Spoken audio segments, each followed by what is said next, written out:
ready for it. And these folks inside their stadium are too. Many of them were eager just to get a glimpse. They came in here 2 hours ago, been in their seats about an hour. The Tide have been on the field. The Noles, a little extra time in the locker room. Words of inspiration from Jimbo Fisher, and finally they have tried it out. Captains are midfield for the coin toss. Kirk, you said it well. It's a mix of crimson and garnet in here, but it feels like January, not early September, doesn't it? Maria Taylor, happy to welcome her to our Saturday Night Football team this year. She's with Jimbo Fisher. All right, Coach, I spoke with Derwin James, and he said that he has a chip on his shoulder going into this one. People are counting the Noles out. What's the mentality you observed during warm-ups of this team? Well, I think the energy wanting to play the opening game. You got great respect for your opponent, so it brings the best out of you. All right, thanks for your time, Coach. Thank you. Now out to you, Tom. Maria, thank you very much. Coach, no preseason in college football. What's your biggest question for your team entering tonight? What kind of discipline you play with, how do you execute, what's your will to sustain in the game, your effort, your toughness, and ability to overcome adversity. Those are all characteristics that you look for in competitors, and you never know what you got until you get it. And this is a great opportunity for them. Let's find some answers. Good luck, Coach. Thank you. Chris? All right, Tom, thank you. These two programs in this decade are 1 and 2 in winning percentage. Alabama had that 26-game streak snapped in Tampa in the championship game. Jimbo Fisher trying to become the first Saban assistant to beat the ex-boss, but he is the guy most like Saban, and he has modeled his program very much like a Nick Saban program in terms of personnel, philosophy, and the fearless bravado that the Noles bring in no matter who they're playing, Kirk. Well, I think of all the assistant coaches, former assistant coaches that he'll have gone up against, this will be his biggest challenge. Jimbo Fisher at this point has established an identity. And a lot of these coaches he's faced before were still trying to build it back up. Right now, Florida State, they feel that they could stand in there and go toe-to-toe with Alabama. And tonight, that's the beauty of playing football. Tonight, we're going to find out because they're going to get an opportunity for 60 minutes. New building for both sides, but Atlanta is considered the Crimson Tide home away from home. Saban is 13-1 in this city. A lot of big championships next door at the Georgia Dome. Fisher's teams also arrive ready to play. He's 7-0 at opening games. But this really is the supreme challenge that either team has faced in an opener. Yeah, without a doubt. And during the kind of the chaos and excitement, captains out there. I noticed that Florida State won the toss and deferred. So they'll get the ball in the second half, meaning Bama will start the game. We'll get a good look at Jalen Hurts here early in the game with this new offense. Logan Tyler, the punter for the Noles, to kick it away. And deep for Alabama. Trayvon Diggs, a kick returner, and Henry Ruggs III. Strap in. One of the great opening games in the history of college football about to happen in Atlanta.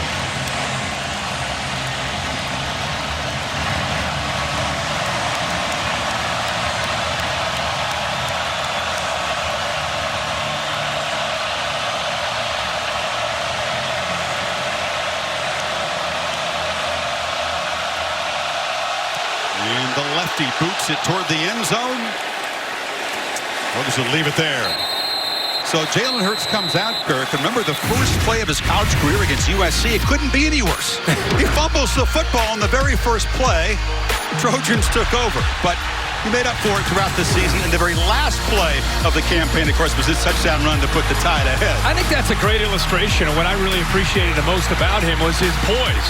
I mean, he made mistakes as a true freshman, but a lot of times he would keep that and kind of put it behind him and step forward and make a play after making a mistake.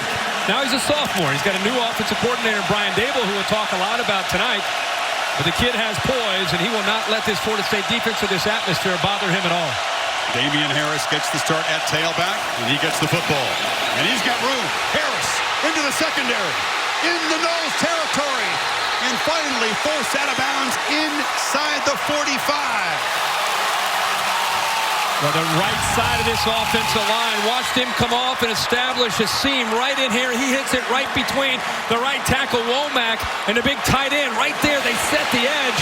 A missed tackle by Noddy, and the linebacker who had shot to the outside, surprised, thinking that the ball was going to go wide, and Damien Harris cuts it back underneath him, and there's nobody left.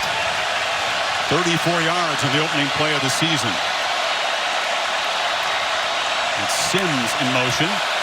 Hurts from the pocket. Lofts it downfield for Ridley, and it's overthrown. Tavares McFadden, the corner, was in coverage. He had him, but missed him. Tonight's Chick-fil-A impact players. And Brian Dable decided to take a shot early here. He's got a lot of athletes. Bo Scarborough you see in the backfield along with Damien Harris, who we already saw. Calvin Ridley will be matched up one-on-one.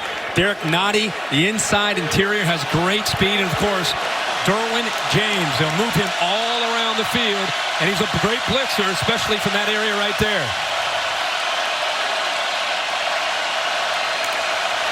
And 2nd and 10. Harris has it again. Sutter set, gets the edge, is knocked out hard after about a 5-yard gain by McFadden. 3rd down coming up. You know, Florida State has great skill as far as a defense. They're very athletic. Reminds you a lot of an LSU. But the one thing you face Alabama is the size and the power and the willpower of an offensive line that can move you off the line of scrimmage. You have to match that power. The Tide were inept on 3rd down against Clemson. Failed in their last 12 tries.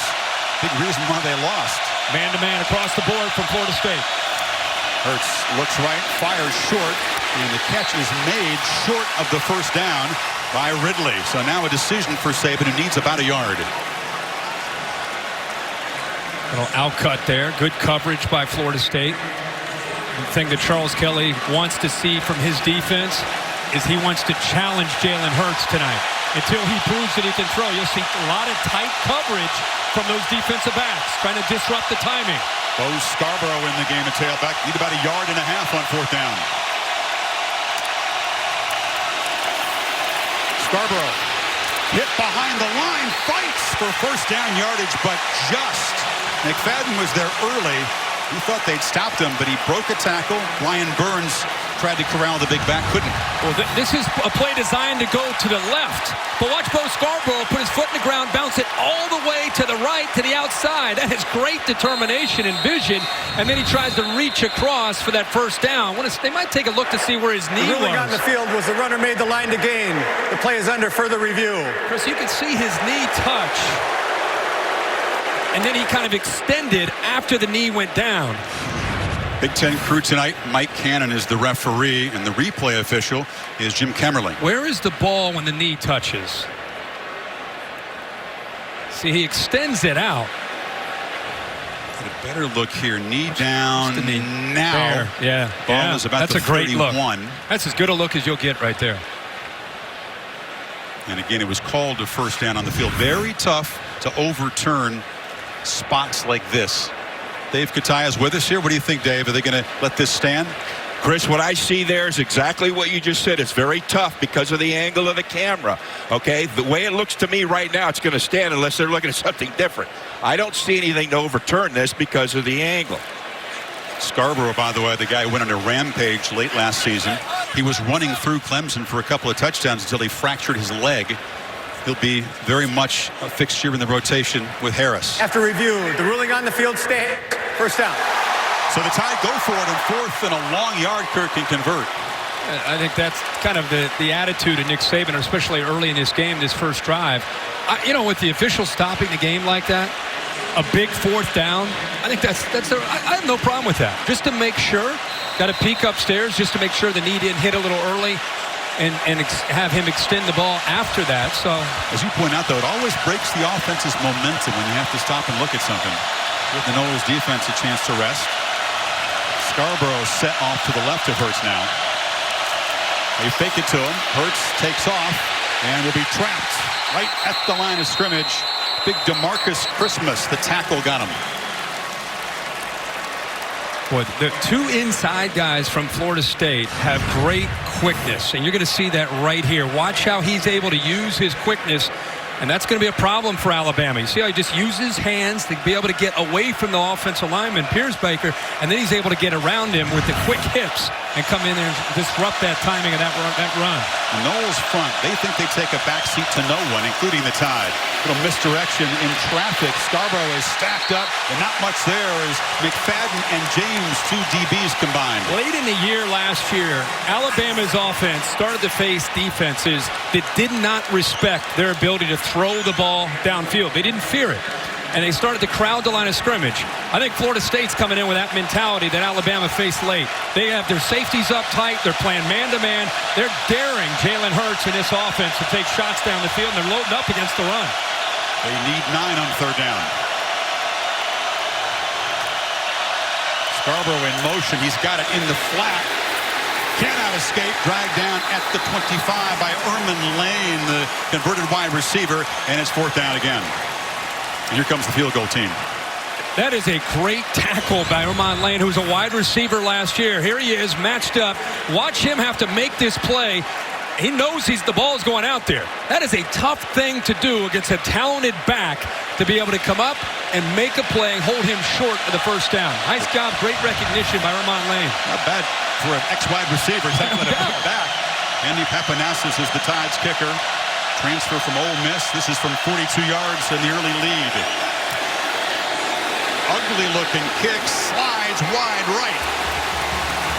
Kicking's been a problem for the Tide throughout camp, and they missed the first one of the season. Think about the opening play of that drive. Big momentum. Alabama looked like maybe they couldn't be stopped. That's a big stop by that Florida State defense.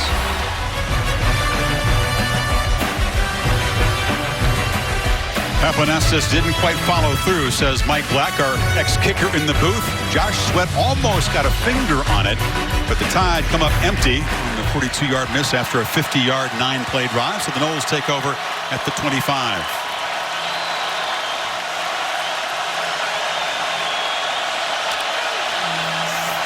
Deandre Francois looks to throw, loops it downfield, overthrows Auden Tate. Deandre Francois, who has played a lot of football, even though he's only a sophomore. Last year we saw him. We talked a lot about how he's continued to come up and show that toughness and poise. He'll need to be able to do that tonight against an Alabama defense that'll come after him. And then being active and the ability to create. At some point, that pocket will collapse. One thing that can hurt a Nick Saban defense is a quarterback that can move around. Can Francois do that tonight to the Tide? As you pointed out, he was hit a lot last year and sacked 34 times. Protection, a huge issue tonight for the Noles. He's got it in this pass, and it's complete. Over the middle, that's Keith Gavin, who's expected to make a big contribution. A new receiver on this team. Didn't have a catch last year. Yeah, we talk so much about Francois and what they're going to do. Let's not forget what Alabama's lost up front.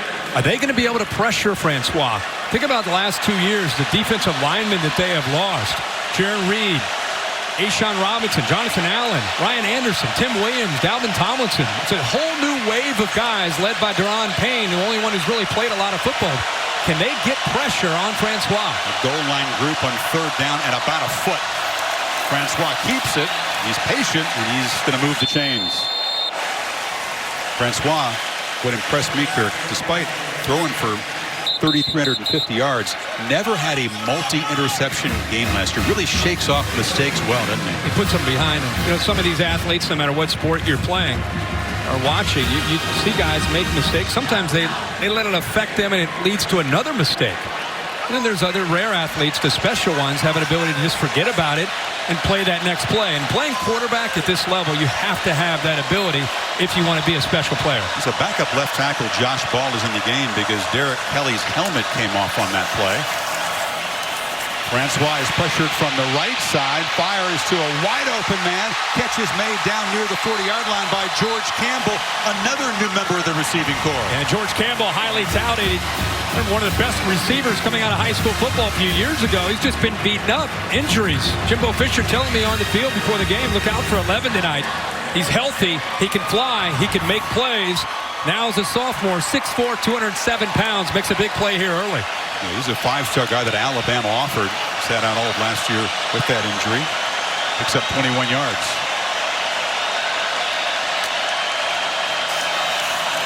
Francois fakes it to Patrick. Now has to dodge pressure. Cuts it back. And picks up a couple of yards. But that happened a whole lot last year. Quick pressure of Francois. We talked about one of the keys. Active, create. The last 2 plays is exactly what he did. They did get pressure on him. The previous play, he found Campbell. This time they get there. They bring the blitz with Fitzpatrick. He's able to recognize it. Instead of taking a sack or throwing it away, he's able to get a couple yards, which is a positive play. They come after him with the blitz on 1st and 10. Great job of recognizing it, getting away from that trouble. There's that ability, athletic ability that Alabama's got to be aware of. Got away from one of the best athletes on the team in Fitzpatrick. On motion, this is Nooney Murray who pitches it back. And this is Gavin on the reverse. Gets a block, slips the tackle, and dives inside the 35. Just about a yard and a half short of a first down. Little trickery from Jimbo, who does call the plays. I just love that you have all this hype, two big-time programs, and both these guys offensively are trying to come out, taking some shots. We're seeing Jimbo Fisher here. He believes in his quarterback. When you believe in your quarterback, it allows you to feel willing to take some chances and attack a defense, even like Alabama's, early in this game, despite all the hype and the hoopla that's in this building right now. I love Jimbo's got the readers going. I think they're garnet-colored readers, if I'm not mistaken. So he's with the program. He's got, oh, that's nice. 3rd and 2. Got to hurry. 1 on the play clock. And they spotted that on the Florida State sideline and spent a timeout. Nice looking drive from Florida State. Moved it 41 yards in 6 plays. And Francois has looked pretty poised. Boy, it's tough if you run a traditional short yardage 3rd down play against an Alabama front. You better really trust your guys up front. They do have Jacquez Patrick as a good power back. Well, when you have a quarterback like Deandre Francois, you can do a lot of different things. You don't have to just rely on running between the tackles. You can also use his ability to maybe fake a kind of a zone read look and then get him out on the edge where he has the ability to run or throw. Remember, you no longer have Alvin Cook. Alvin Cook was the answer in these situations in the past, and you can see the production of what he did for this team last year. Not only running the football, but as you and I were talking about last year, he's 2nd on the team in reception yards too. But I think you can put the ball in the hands of the best athlete on the field, Francois, and give him an option here of a run or a throw. May have 2 plays to get the 2 yards. I think Fisher would likely go for it if they're close.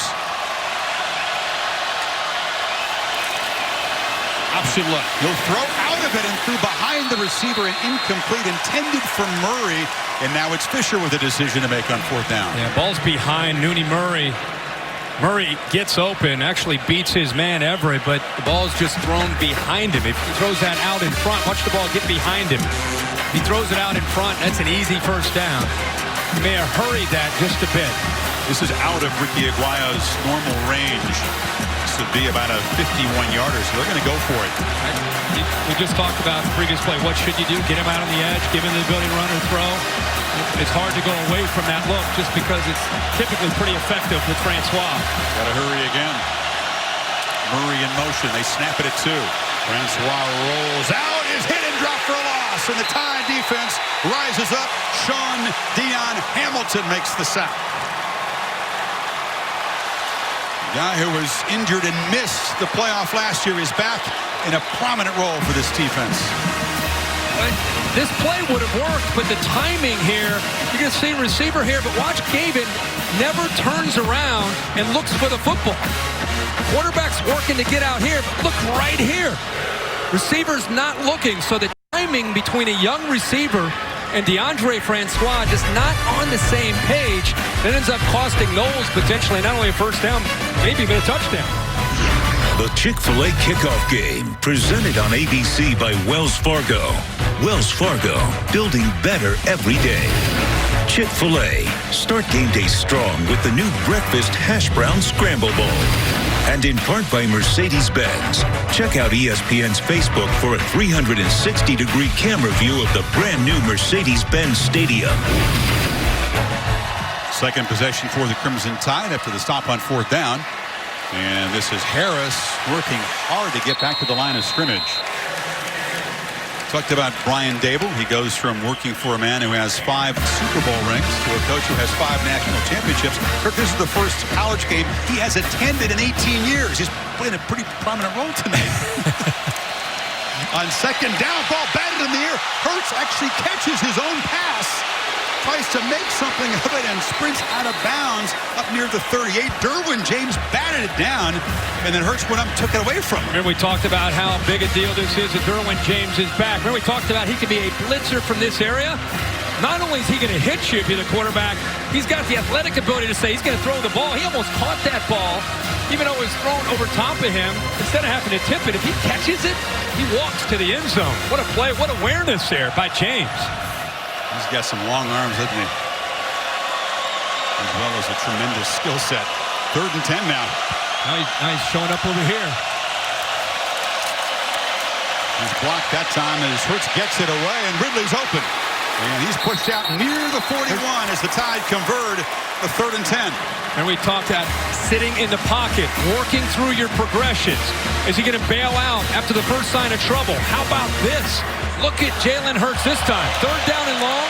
Sits in that pocket exactly the way he's been schooled. Puts the ball on the money for the first down. He had 21 yards. The second pitch for Ridley as Harris barrels over the left side for about 3. Well, that was a great example of what the coaches were hoping to see, and a great route as well from Calvin Ridley. They brought the blitz from the other side. You play man-to-man, and that is a mismatch. You put a guy up against Calvin Ridley of that size. Hurts from the pocket, now takes off. Such a dangerous runner. He's got blockers downfield, and Hurts is down inside the red zone. Shades of the championship game. When you play man-to-man, you still have to be aware of Jalen Hurts running. And the coaches want to see this. We keep talking about patience in the pocket, but they also don't want to take away a real strength of his, which is taking off and running with the football. And when he recognizes man-to-man with all the defensive backs to him, he's going to take off and get yards. After a 20-yard run by the quarterback, it's Scarborough back in the game. He's got it. Hammered right at the line of scrimmage and driven back. Derek Hoskins, the linebacker, one of the leaders of this defense. The guy who actually played on the 2013 championship team for the Noles. Yeah, he's physical, 240 pounds. Linebackers tonight are going to be tested. The physicality of them will be tested right now. The style and approach that Charles Kelly has gone with up to this point is man-to-man and attacking with the linebackers and safeties into that running game. Nate Andrews, one of the veterans who's also in that 13 team. He is out tonight with a hamstring injury, so they're a little bit thin in the secondary.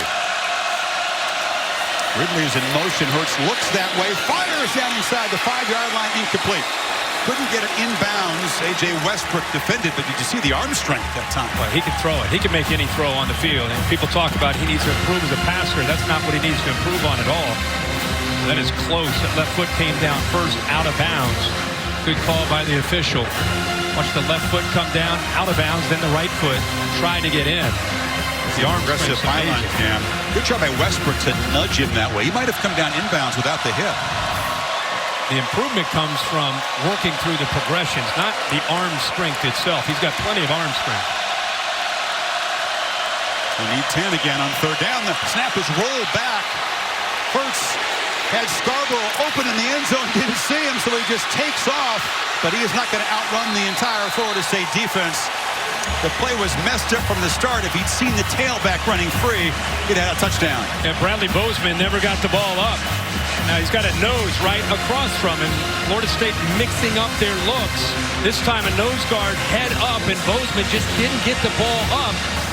Hurts fortunate to be able to scoop the ball up, try to make something out of it. But as you said, Chris, just too much speed on that Noles defense. Panastas just wide right earlier from 42. This is from 36.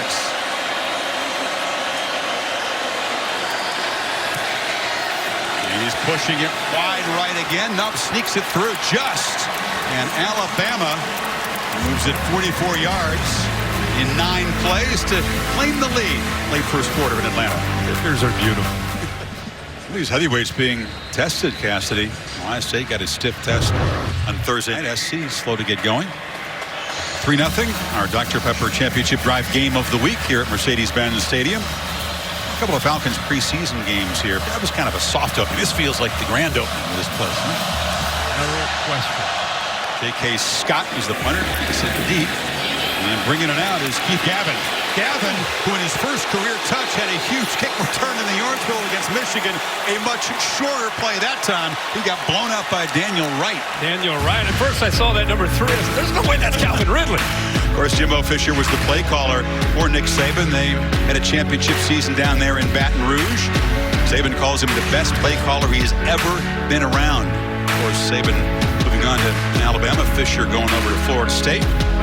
The coach in waiting under Bobby Bowden for a while, and will try to be the first ex-Saban assistant to beat the boss. Saban 10-0 in these situations. But Jimbo will tell you that he is 9-1 against the SEC. He wants to point that out. 6-1 against the Gators.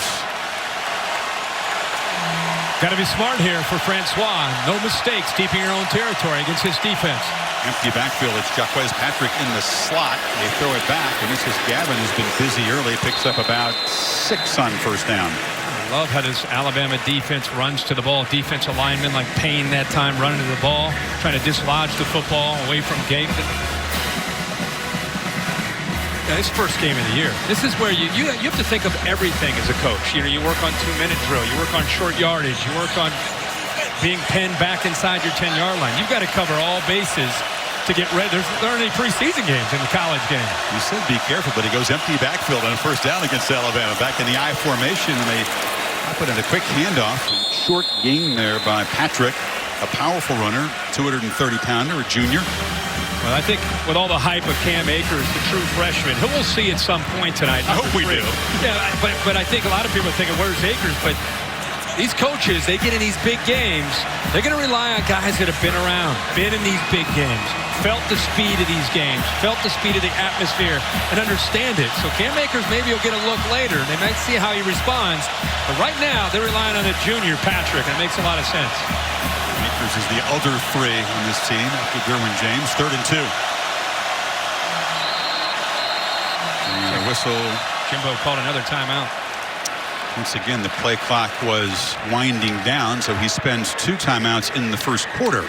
Quick break as they discuss this 3rd and 2 play. A lot of fan-friendly stuff at this beautiful new stadium. If you want to not watch the game but watch it virtually, you can do that in the lobby. And Kirk, this is great. They have the helmet of every high school in Georgia that plays football in the lobby. A fan just stop and find their team's helmet. They borrowed it from the College Football Hall of Fame, which is a short walk away, but that is neat.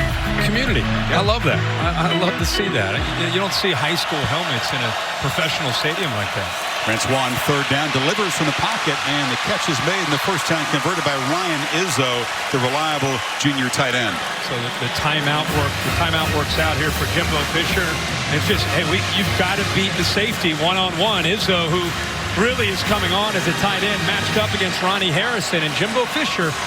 We talk a lot about Brian Dable's NFL background. Jimbo Fisher finds matchups to his advantage as well. That time Izzo beats Harrison on a big 3rd down. And Jimbo loves Izzo. Only 19 catches last year. Should play a bigger role this year, but does all the little things well. Play fake on first down. Francois wants to take a deep shot. Downfield. Jump ball. Auden Tate's got it at the 35. The big 6'5" receiver went up and got it over Anthony Averett. Chris, great point. 6'5", and probably had as good a camp as anybody in Tallahassee. Look at this throw. Waits for it, goes up and over to make the catch. I love that he put a lot of height on the football to allow Tate to go up at 6'5" and go over the 6-foot Everett. Jameis Winston really appreciates Francois here tonight, checking this one out. Says that's the kind of downfield big play we used to make. Patrick, early penetration, blew the play up, and he battles back near the line of scrimmage. Isaiah Buggs, a backup defensive end, was quick to penetrate. Deandre Francois right now just seems to be in a nice rhythm, very comfortable. Even when he has traffic, even when he has defensive linemen closing in on him, he is patient, and he's looking downfield. His eyes are downfield into coverage. Alabama has not rattled him at this point at all. 5 of 7, 84 yards so far. Gets pressure in his face and delivers over the middle. Diving catch is made again by Nooney Murray.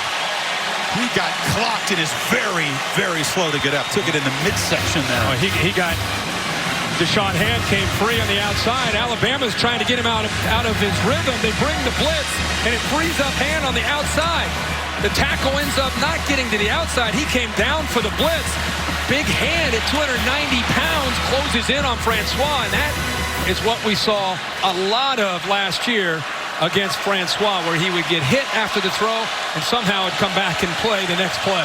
Hit by a free runner, no less.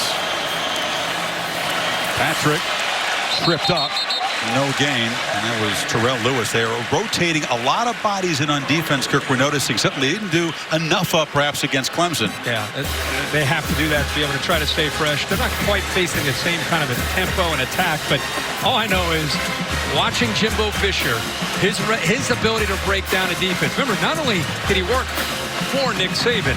Jeremy Pruitt, on the other side, worked for him the year they won the national championship. So there's a lot of awareness, and he's one step ahead right now of Pruitt and Saban with the way he's kind of keeping them off balance with the mix of the run and the throw.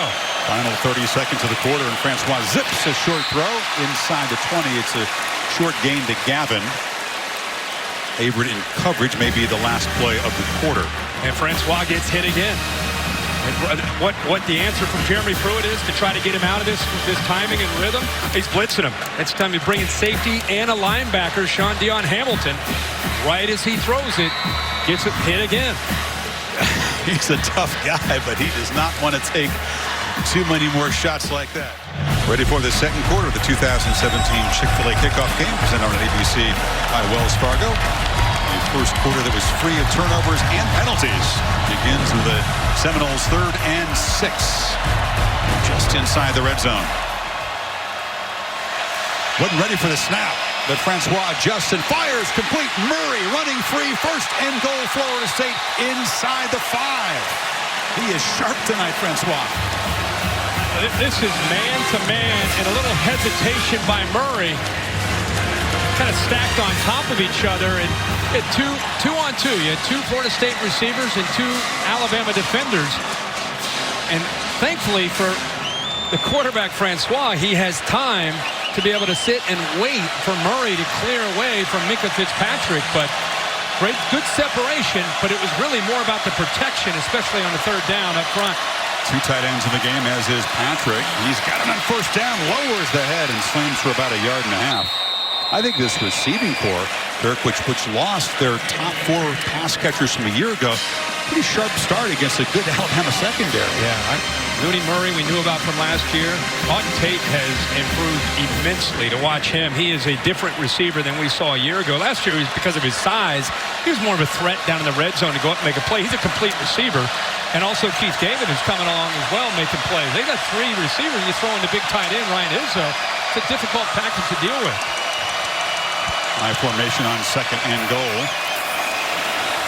Throw to the end zone. Tate goes up. Touchdown, Florida State. Right on cue to look for the red zone weapon, and he beat Minkah Fitzpatrick. That's exactly right. I think this play kind of symbolizes the Florida State attitude here in this first half.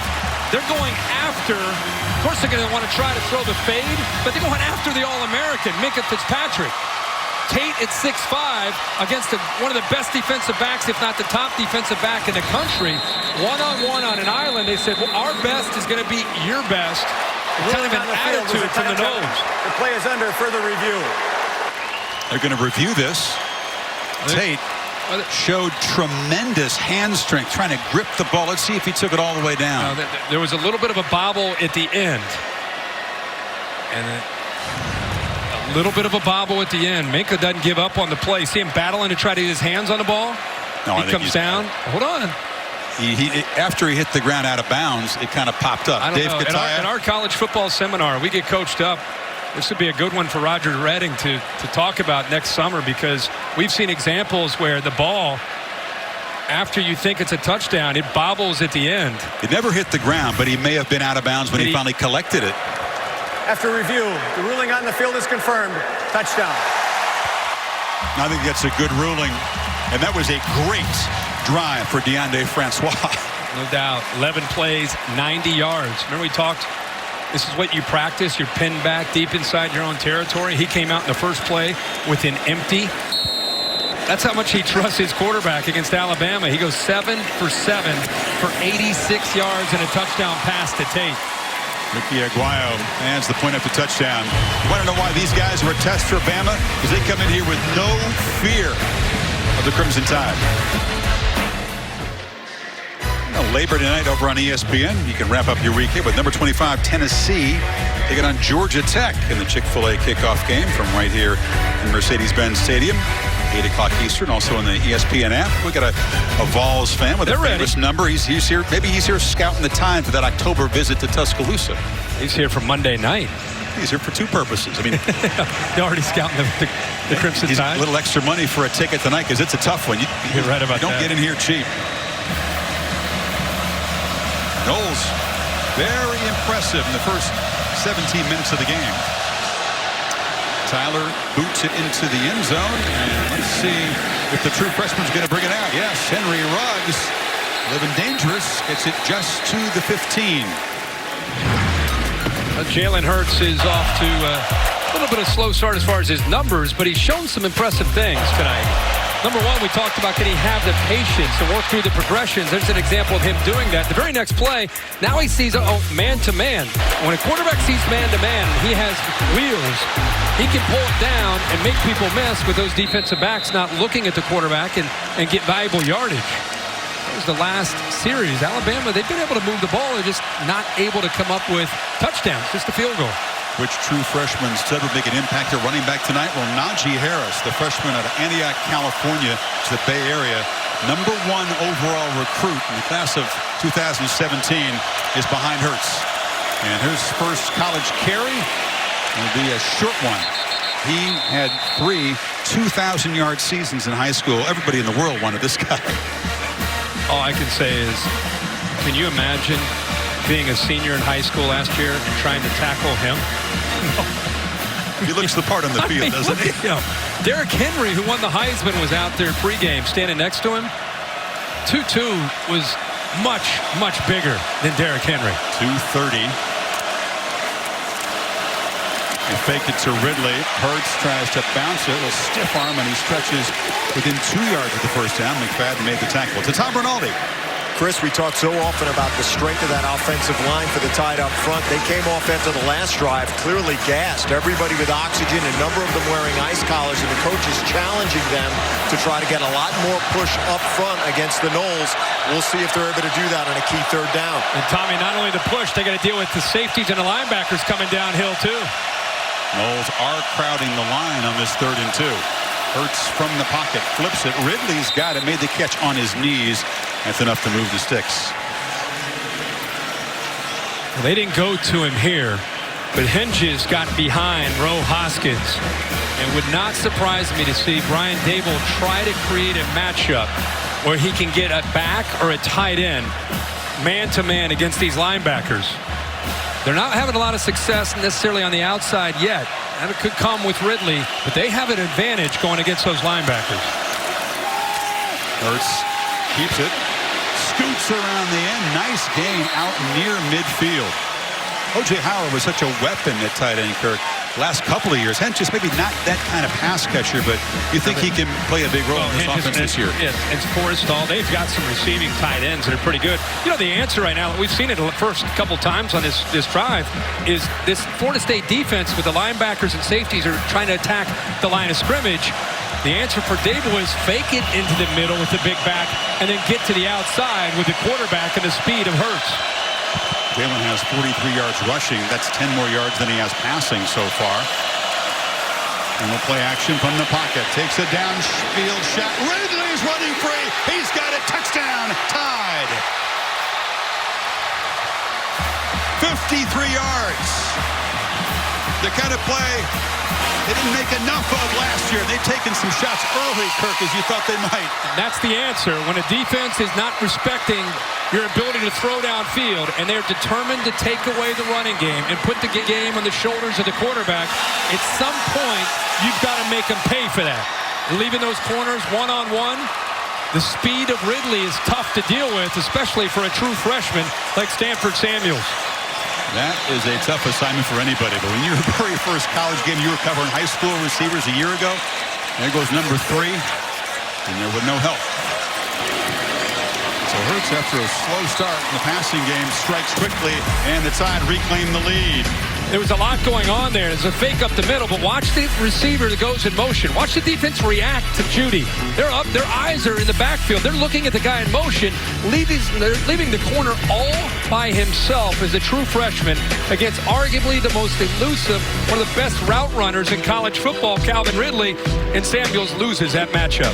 Far between over the years between Alabama and Florida State. First in 10 years.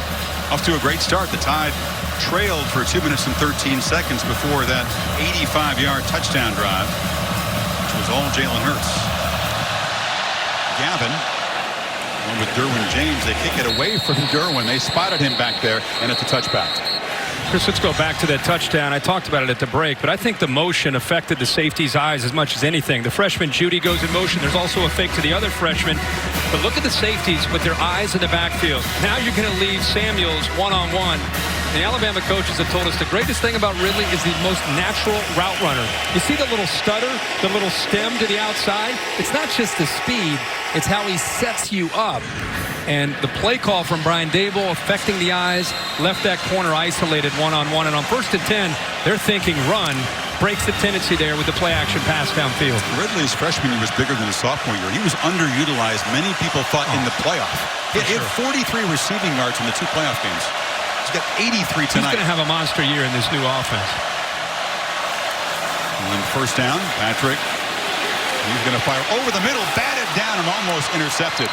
It was hit at the line, and then Mac Wilson made a diving attempt. And they got some pressure up the middle. Josh Frazier gets his hand on that. They had a surge up the middle. You get a big surge and you get big linemen in the face of an undersized quarterback. He's listed at 6'2", but I don't maybe 6'1". But Frazier with that push allowed him to get close enough to the quarterback to get his paw up there and just knock it down.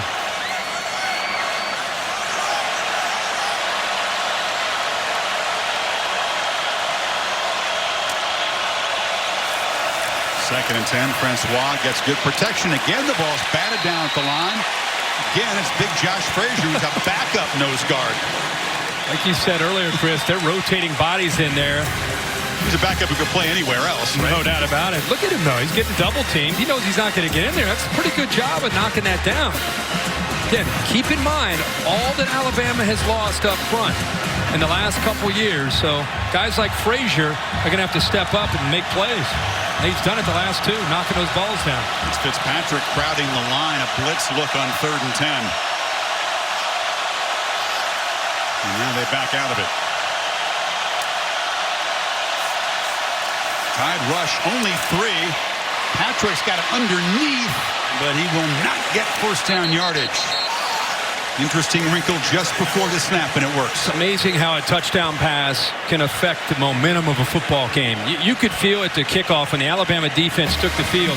In my opinion, it's the first time I felt juice from that Alabama defense. Like an attitude that you could feel from up here. And first couple plays, they knocked the ball down. They set up a 3rd and long, and next thing you know, it's 3 and out. Offense gets the ball back, but the momentum switched on that touchdown pass. First punt of the ball game. Trayvon Diggs back deep. And Logan Tyler standing at his 17. Play clock down at 2. And it's a high boot. Diggs comes up and makes a fair catch at the 33-yard line. So the 3 and out for Florida State after Calvin Ridley's big play gives the Tide the lead. 10-7. Tide offense back to work with a 3-point lead after a 35-yard punt from their own 33.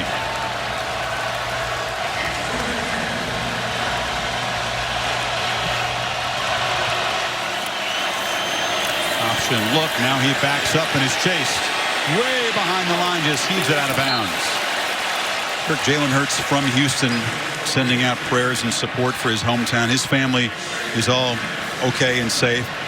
You see in his wristbands there, but he's definitely mindful of the suffering in all of East Texas. Yeah. Another member of the Tide, Tony Brown, the senior. He comes from Beaumont, which is right near the Louisiana line. There he is, number 2.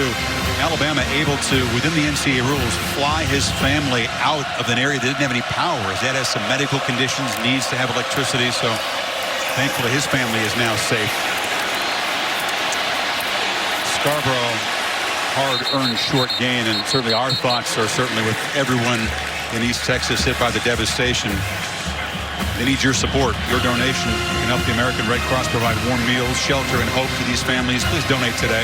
Go to redcross.org/ESPN. So many acts of kindness since that devastating storm. Hasn't it been inspiring? Yeah, it really has. Samaritans. Yeah. J.J. Watt did a phenomenal job. Unbelievable. Raising many, many millions. It's been great. See people coming in and helping people out. Tide need 8 to prolong the drive. Pressure. gets away, incomplete. He got hammered again. Running free was Derwin James, and it's fourth down.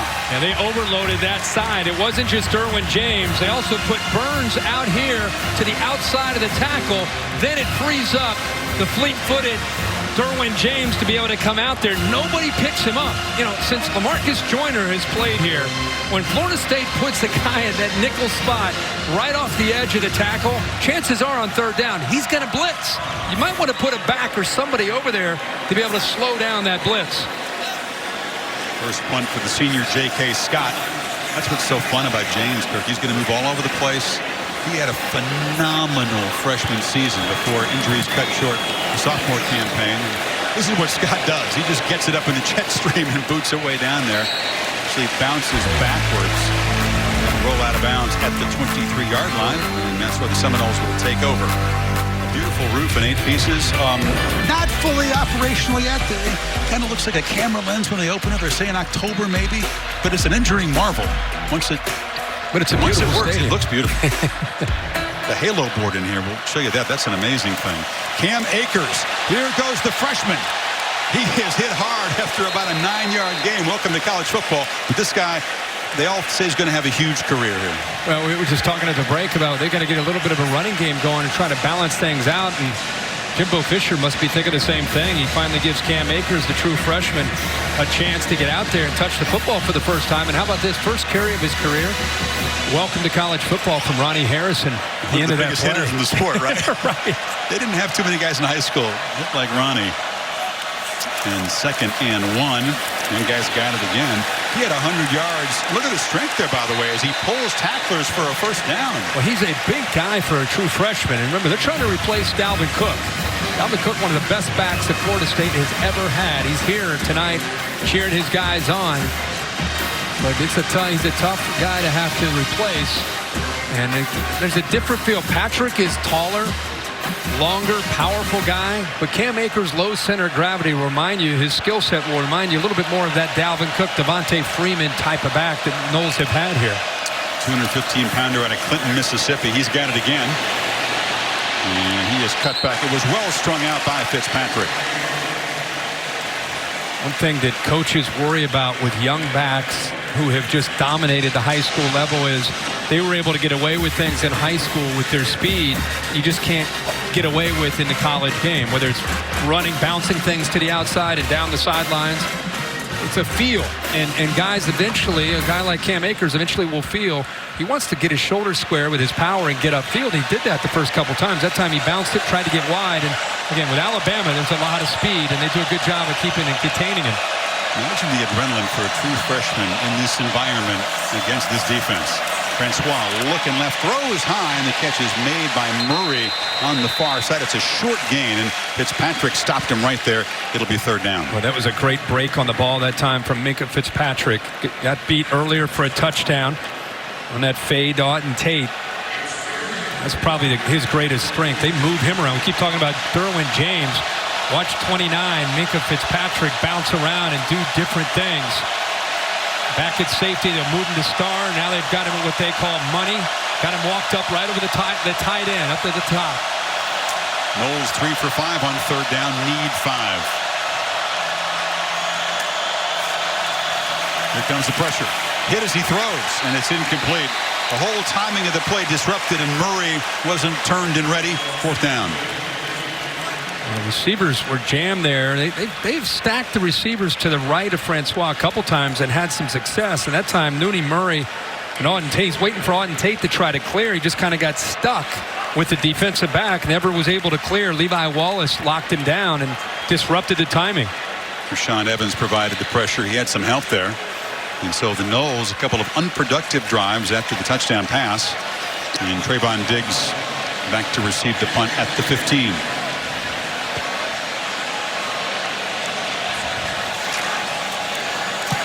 Tyler boots it high, and another fair catch taken by Diggs at the 14-yard line. Chris Felica, welcome to Saturday Night Football. The Bear is back to test our knowledge again this year. Hello, gentlemen. It's now time for tonight's Athletic Trivia question. We're going to ease you into this one, I think. You're so formal, Bear. two national championship contenders here. The loser probably still in the title race. So we're going to ask you, who was the last team to win the national title after losing their season opener? I'm buzzing in right now. I got it. Yeah, I got that. It was somewhere in Miami in 1983, right? That lost to the Gators. I thought Ohio State lost to Virginia Tech. It wasn't the opener. Was it? It was second game? Yeah, second game.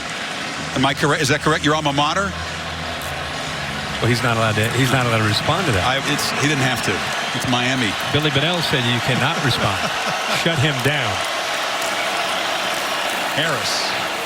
A short gain. All right, bring him back because I know I got this one. I'm 1-0. I jumped. All right, I get next week. You get this week. It's a formality. We will ask you. We will answer the question now. Tonight's After Trivia question. Who was the last team to win the title after losing their opener? And it was the Miami Hurricanes. You and Baron cahoots together on that? I think I might have equaled last year's season total of correct answers on opening night. I know. Now I'm worried. That was a fairly memorable championship game. 2nd and 6. 6 minutes until halftime. Hurts from the pocket. He loses time, and he'll lose some yardage. I'll tell you, which defensive front has had the edge so far? You'd have to say Florida State, wouldn't you? Well, Charles Kelly has a defense that can get after the quarterback, and they do it with different people, whether it's Josh Sweat or Brian Burns. This time, Matthew Thomas was involved in getting in there, as he can rush the quarterback, too, off the edge. When they're getting a push in the middle with Noddy and Christmas and putting the lineman back into the quarterback's face, there's going to be a lot of speed coming off the edge. Tide needs 7 on 3rd down. And Sims going in motion to the right. Hurts has protection. Throws it underneath to Ridley. He's going to have to work hard to get the first down. He's not going to make it. He was driven back there. A strong play to deny him first down yardage. It's good defense. Again, Charles Kelly deserves a lot of credit. Chris, we called some of the Florida State games last year, early in the year. Remember the Ole Miss game, the Louisville game? Saw a lot of busted coverage, and a lot of that had to do with just youth. Charles Kelly did a great job of keeping that defense together last year. Second half of the season, it was a different group. They're off to a very good start tonight with their eyes on the football, making plays on the ball. This is an ugly kick off the side of the foot by J.K. Scott, just shanked into the Bama bench. And Florida State's going to have tremendous field position. Boy, he is an all-world punter who's destined to kick on Sundays. That was one of his worst ever. And just a shank directly off the outside of the foot. You're talking about one of the best punters, if not the top punter in the game. Encouragement from Saban. Yeah. A 9-yard punt gives the Noles the football at the Alabama 31 with 4:45 to play in the half. You feel like you got to cash field position like this in against Alabama. Yeah, see if he takes a shot here. See if he tries. Akers is still in that backfield with a sudden change like that off a bad punt. Deep in Alabama territory as he try to create a matchup. It's a reverse. Campbell going to be hit and dropped for a loss. So the second time they tried a little trickery there, and Terrell Lewis wasn't buying it. He stayed at home. He'll lose about 5. Yeah, that is great discipline by Lewis, who's going to be right out here and work his way to the outside. He is 6'5", 254 pounds. Think about being that big and being out in space like that against a wide receiver that has speed like George Campbell. Terrell Lewis is a name to remember, trying to replace all that great ability that Alabama lost. 24 is the guy that's going to have to keep making plays like that. Francois is a good thrower. He's not a great blocker. You saw that there, too. And 2nd and 14, gets back to his normal job, but mistimed again as Gavin wasn't ready for it. Ooh, almost a big play that time by Rashaan Evans, middle linebacker who's taken over there for Reuben Foster, who has moved on. 32, has played a lot of football. He's been more of a situational player. Now he's thrown into the middle of the defense to become one of the alphas of that defense. He got his left hand on the ball. Kind of disappointed he wasn't able to get 2 hands on it because that could have been an easy interception. How about you take over at the 31, you go backward 4 yards, you're not in field goal range. Let's see if Fisher tries for an underneath play to get him closer. Well, takes a shot. Francois, yeah, I'll throw underneath. That's Gavin making the catch, but he's going to be trapped behind the line of scrimmage. Levi Wallace, the backup corner, made the play. And how about the job of the Tide defense after the shanked punt? Yeah, Jeremy Pruitt has to be proud of that defensive effort. Jimbo Fisher taking a chance there on 1st and 10. When Pruitt's group was able to get that big loss, boy, Florida State behind the 8 ball on 2nd long and 3rd and long. And the Alabama defense steps up, as you said, after that bad punt. He hates to have to punt this. I mean, this is killing Jimbo, but Tyler's out there. They try to pin Alabama back deep. That is a missed opportunity that was handed to them off the punt there. Diggs runs back late as the returner. Tyler just drops the point, kicks it with backspin. It's not a thing of beauty either. That's not what he was looking for. And see where they spot this. It's going to be marched back to the 23-yard line, and Bama will take over with 3:06 to work with. Kirk, are you ready for next Saturday night? It's another monster early season showdown as Baker Mayfield, I think he had 1 incompletion today, was it? In Oklahoma, rolls into the horseshoe against J.T. Barrett and the Buckeyes, who had 29 unanswered after falling behind Indiana, the game that you called on Thursday. Yeah, that was a good challenge for them early in that game from Indiana. There'll be probably a different team when they get home to Columbus, and a different challenge from Oklahoma. Baker Mayfield is a quarterback that kind of plays inspired football. It was Utah today, but he was good. He was a little chippy too. He's got a little attitude, which you can appreciate. And it'll take that attitude to go on the road and win next week. I hear you. 12-yard punt after the 9-yard punt. It's Ridley in motion, but they hand it to Najee Harris, and this is the all-world true freshman running back.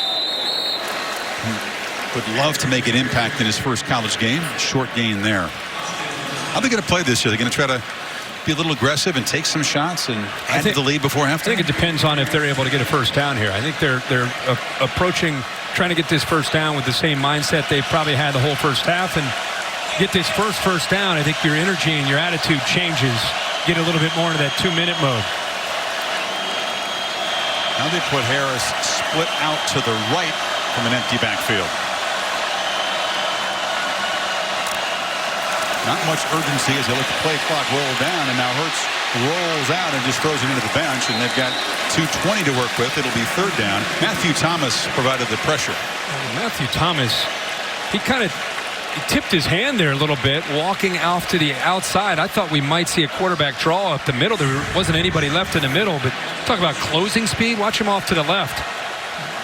He's a big man, 6'4", 227 pounds with that kind of speed. Remember, Jalen Hurts can run, too, and force that ball to just be thrown away. Sets up another big 3rd down here. And if they don't convert, they're going to have to punt it away, and the Noles are going to have some clock to work with before halftime. Hurts again, very quick to leave the pocket. And he's going to try to sprint. Is he across the line? Here comes a flag downfield. The catch is made by Jerry Jeudy, the true freshman in Florida State territory, but this one's coming back. Yeah, there's a hold there by Alabama's Lester Cotton. Going to bring that back. Very close to the line when he threw it, too. Offense number 66. 10-yard penalty, 3rd down. And the right guard, Lester Cotton, I don't even think he really needed to do this. It's towards the end of the play after Hurts actually gets out. He gets his arms around him around Christmas and just tackles him, brings him down. Pretty good effort that time by Hurts just to keep the play alive and keep his eyes downfield, but all comes back after the holding call by Cotton. Yeah, negates a 26-yard gain that would have put Bama in FSU territory. Now with Florida State with 1 timeout, Alabama's going to run the ball here, keep the clock going, either force Jimbo to use that last timeout or let the clock work down, get it underneath 2 minutes.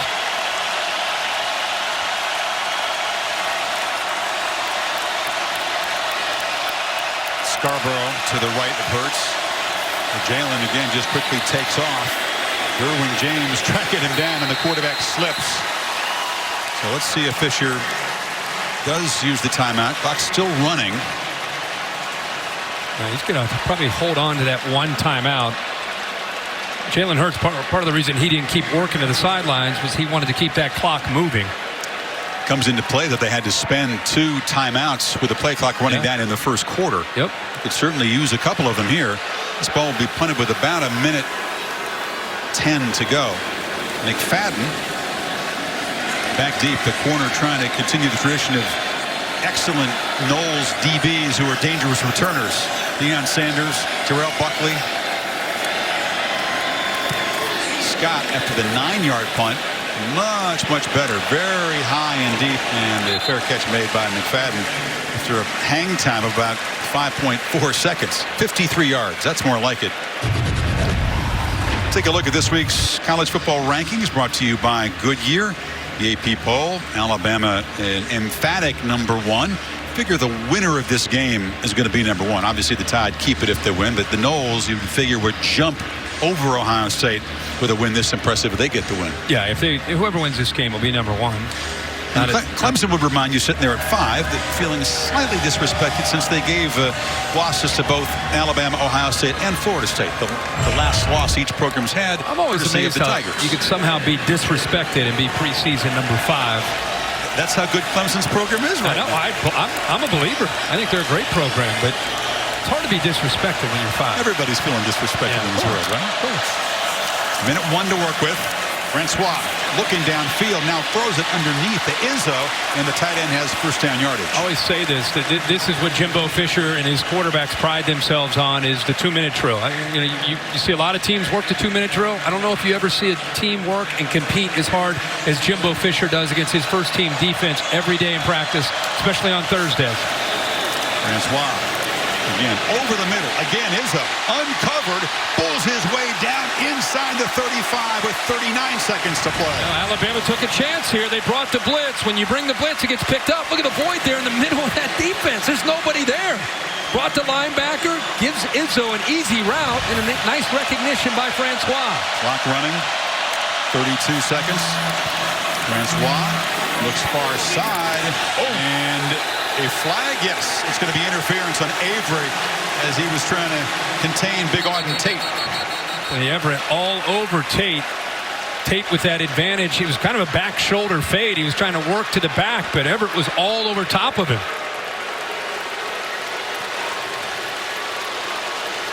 It's a timing route, trying to get it to the back shoulder, but 28, that left hand all over defense number Tate. 28. Spot foul, automatic first down. So the Noles now with 26 seconds and a timeout to play with here. Trying to reclaim the lead. Prior to this drive, remember the Noles had that 90-yard drive.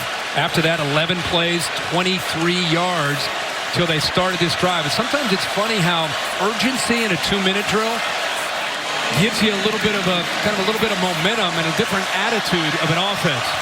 You're right, though. Few offenses as well schooled in this situation as Florida State through the years under Fisher. Francois again over the middle, and it is deflected and almost intercepted. Backpedaling, the ball was touched by Keith Holcomb. That is a great play by Keith Holcomb, 42. He tips the ball, and the linebacker on the other side, right there, 20, Sean Dion Hamilton, almost comes up with the interception. So this time they keep coverage to the middle of the field. Great effort by both those linebackers, but Keith Holcomb makes the play. So one near interception for both defenses. 21 seconds to go. Second down. Francois is flushed. Takes off. Tripped up. Now they'll have to spend their timeout with 16 seconds. Quinnen Williams made the tackle. Third down coming up. So now, Kirk, if they don't make the first down, have to get that field goal team ready. They're well within Aguayo's range, of course. Good first half, back and forth. Yeah, it's been a battle of momentum, back and forth. Just when you think it looks like maybe Florida State has the momentum. Here comes Alabama's defense with a big play. Ridley, of course, downfield on the one-on-one matchup. And right here before the half, just when it looked like Bama might have control, Jimbo Fisher picks up a few plays, and now they're in field goal range.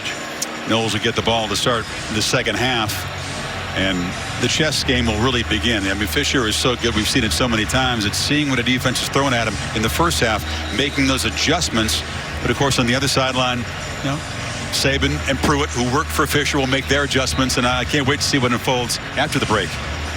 That's a great point. How many times do we see when Jameis Winston was the quarterback in Tallahassee. The first half, you're kind of thinking, boy, I don't know if they're going to be able to be okay tonight. You come back in the second half, look like a completely different team. He's as good as there is at making those adjustments. BMW halftime report. Kevin Nagani, Mac Brown, and Booger McFarland, they both picked FSU to win the game. They're coming up in 16 seconds. So you got safeties, high safeties back here. When you have high safeties, it makes it hard to throw the ball to the outside. You got to work more in the middle of the field. No timeouts left. Can't take a sack. Francois to the end zone and incomplete. Rooney Murray very well defended by Tony Brown, whose timing was just perfect. When Nick Saban and Jeremy Pruitt play those two high safeties, the only spot you can really work downfield is the middle of the field. The timing was a little early, actually. It was a little early. Murray got behind him just by a step, but the ball where it was thrown forced him to come back to the defender, and the defender got there maybe just a step before the ball did. That's why the crowd's reacting, and they have good reason to be upset. Absolutely. Aguayo from 37 was 12 of 12 last year inside 40 yards. Very reliable, but this one's blocked. And the Tide have it. Here's Evans. Trying to make something of this. Rashaan Evans still breaking tackles. He's got speed. He's got no time on the clock, so he's got to get all the way to the house. And he is tackled at the 45-yard line. But Alabama makes a special teams play to preserve the 3-point halftime lead. That was Minkah Fitzpatrick coming around the edge. He shows speed in coverage, and he shows speed around the edge. There's a flag down. It's over in the far sideline. I believe there was a scuffle. It was well away from where the tackle was made on the return.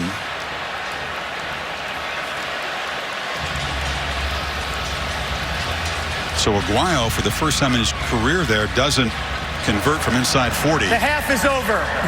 After the half, we have offsetting fouls. Dead ball, unsportsmanlike conduct. Number 81, the kicking team. Dead ball, unsportsmanlike conduct, number 33 of the return team.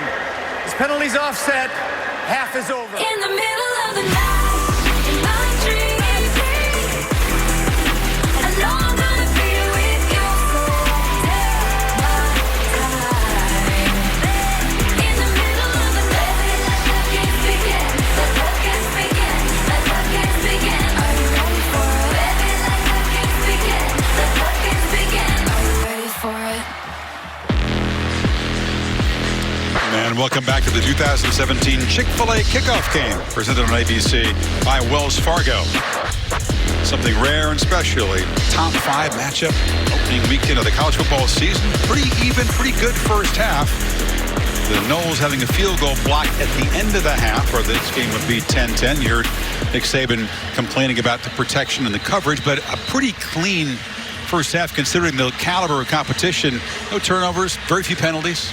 When we came into this game, I kind of expected a 24-20 kind of game, and I still kind of feel that way. And to sit here and try and predict what you're going to see in this second half, it's really going to come down to, as you know, a break. Who's going to be able to create that break, an interception, a big play in the pass game downfield where you get behind man-to-man coverage. So one thing I know we're going to see is an aggressive mindset from both these coaches. This is not going to be, let's not make the mistake type of second half. I think you're going to still see Jimbo Fisher and Nick Saban saying, we are here to win this game, not just look to avoid and just play not to lose. So that part has me excited about this second half. Fisher is such an aggressive offensive mindset. We know what Saban brings on the defensive side of the ball. Noles will get it to begin this second half. Gavin and Derwin James are back. They want no part of kicking the ball to Derwin James. It's booted into the end zone, and the Noles will take over at the 25-yard line as our Pacific Life game summary. We talked early about Florida State's quarterback Deandre Francois trying to find some receivers, losing his top 3 receivers who would become his go-to guys. We knew about Rooney Murray, but Auden Tate with a big first half on a big pass play, and then the fade for the touchdown and a great answer. One-on-one, safeties had their eyes in the backfield. Calvin Ridley left one-on-one against the freshman Samuels and made him pay for it. Put Alabama back up.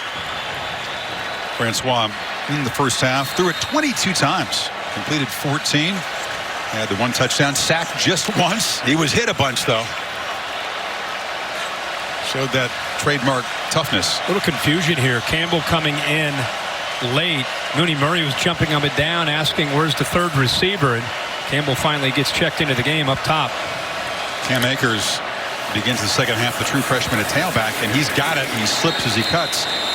Patrick, a big physical guy, gaining just 4 yards and 4 carries. Looks like the young guy may be the featured back in the second half. Well, I think it felt a little bit different when he was in there. And when you're facing this kind of speed and this kind of aggression from a Bama defense, I think it obviously is going to help you if you have a guy that can get side to side and have a little bit more acceleration than maybe what Patrick has, who's more powerful with his size. Just 23 net rushing yards for FSU in the first half.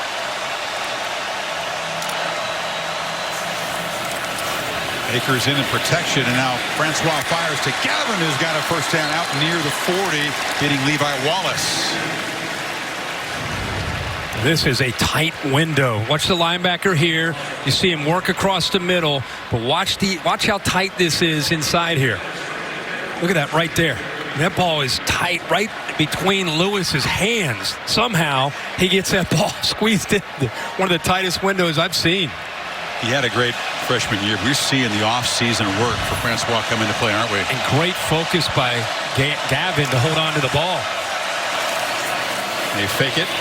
Francois fires far side. Again, into a window. It's Gavin, another catch, and another first down. To Maria Taylor. Well, Chris, coming out of the locker room, Coach Fisher told me that he loves what his team is doing right now. He just feels like there's a couple of extra plays being left out there that if they execute, they're going to win this game. I saw him look down the sideline and say, this is fun right now. I've seen him winking at his players inside of the huddles. He said, they're a good team, we're a good team. It's going to come down to who can execute those plays down the stretch. He still was a little concerned with that pass interference play, though, guys. Should have been. This is Akers on the cut. That was instead of first and goal at the 2, a field goal attempt that was blocked. So a big swing on that non-call. I think what Maria is saying tells you a lot about the psyche of the head coach, Jimbo Fisher. Winking and kind of smiling, and I think it tells you that he has a great deal of confidence after seeing big bad Alabama for 30 minutes. He makes his adjustments, believes in his players, feels pretty good. And that body language, by the way, can rub off on his players because he senses that they believe that they can find a way to win this game. He's been an hour than last night. I think he really is at peace where this team is at the moment. They were ready for this challenge. Fake reverse. Francois hit, but he gets it out to Akers in space. Freshman makes the cut and makes a first down. Got by the big 300-pounder, Deron Payne. Man-to-man right here. He's slow in getting out here. Watch a little bit of hesitation from Shondion Hamilton. See how he just hesitated with that motion that came, caught his eyes in the backfield. And that's a great, well-designed play by Jimbo Fisher. The motion that came across slowed down Shondion Hamilton, slowed him down for enough of a second there to get Akers out into the flat by himself. It's Murray in motion. Again, they fake it to him in a short game. You wonder, all the talent that Akers has, he's going to have a great career, but is he ready emotionally, mentally for an opponent like this, a setting like this? I think that obviously Fisher has a ton of confidence and belief that he does. You know, in my opinion, what you see coaches do in these kind of games is they play the older player, and then they sprinkle in the true freshman, see how he reacts. If he reacts favorably, and especially if he has more talent, you give him another series and another series. Next thing you know, it could be the end of the game. From the pistol, this is Akers. Quick penetration and a tackle made by Hamilton in the backfield. The guy who comes into this season extremely motivated by the failure at the end of last season. Well, motivated and healthy. It's great to see him back on the field, number 20. I just felt the defense let the whole team down in that final drive against Clemson. He's one of those guys that's been driven the entire offseason by that. No doubt about it. Defensive line ate up all the blocks, freed him up to make the play. We see Raekwon Davis, 99, is back out there. We've not seen a lot of him tonight, but he is right here in the inside of that Alabama defense. He was the man that was shot in the leg outside of a bar about a week ago. There he is. And he's coming strong, and he knocks the quarterback down. He has been pent up all night. That leg looks just fine, despite the gunshot wound. He goes right by the right guard this time, Minshew. Look at that. This is a slap. I mean, keep in mind the size of Raekwon Davis, 6'7", 306 pounds. You don't see linemen that big who can move like that. But Davis been bottled up all night. He finally gets a chance to make a play. Yeah, he did not want to target the man who had shot him or have any kind of police investigation. He's considered the victim of that crime, and so there won't be an investigation, and it's good to see that his leg looks just fine. He's hardly practiced for this game, but as you said, pent-up energy beats preparation sometimes. There is a flag on the punt, so we'll check it.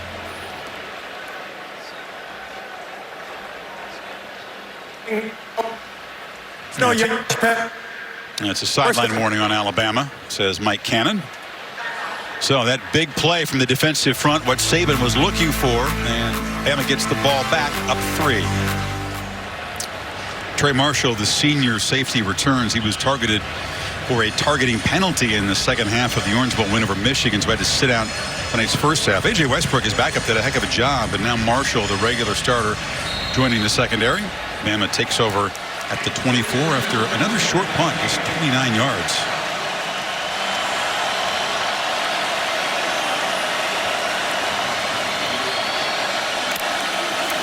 Damien Harris has got it, and since that big run in the very first play of the game, Bama has not done much on the ground with the running backs, aside from Hurts getting loose. To Tom Rinaldi.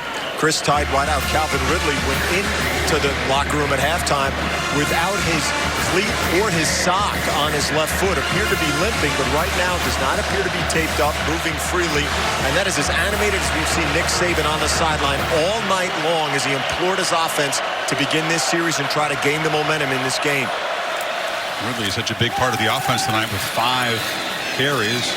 Catches as the carry goes to Hurts, and Brian Burns tackles him. It'll be 3rd down. You know, you bring Trey Marshall back into the game after not playing that first half, as you mentioned, because of the suspension. What you get is you get your thumper. You get your enforcer back there, 6 feet, 210 pounds. He is as physical as any defensive back that Florida State has, and it also frees Derwin James up to continue to move around and play a variety of different positions. They need just 3 on this 3rd down. Hurts is going to flip it short to Harris, who makes the catch, gets a nice block on the edge from Henches, and has got plenty of yardage out across the 45.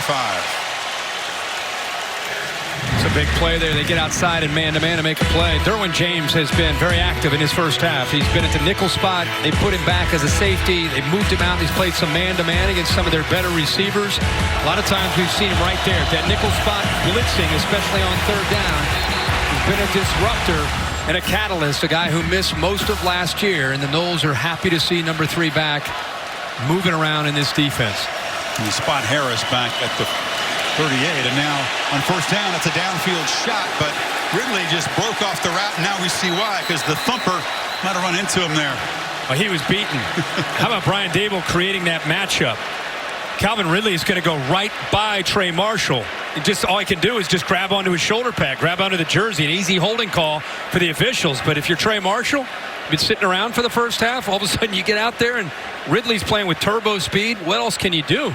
Grab onto that jersey and take 15 yards. But that is pure NFL-style play calling, isn't it? Go right for the guy who's, even though he's talented, he hasn't been in there. And you go after and catch him napping. He did well, actually, to create that penalty, because Ridley might have had his 2nd long play of the night. Oh, he was going right by him. There are 2 fouls on the play. Both will be enforced. It's interference. Defense number 20. It's a 15-yard penalty. Sideline warning.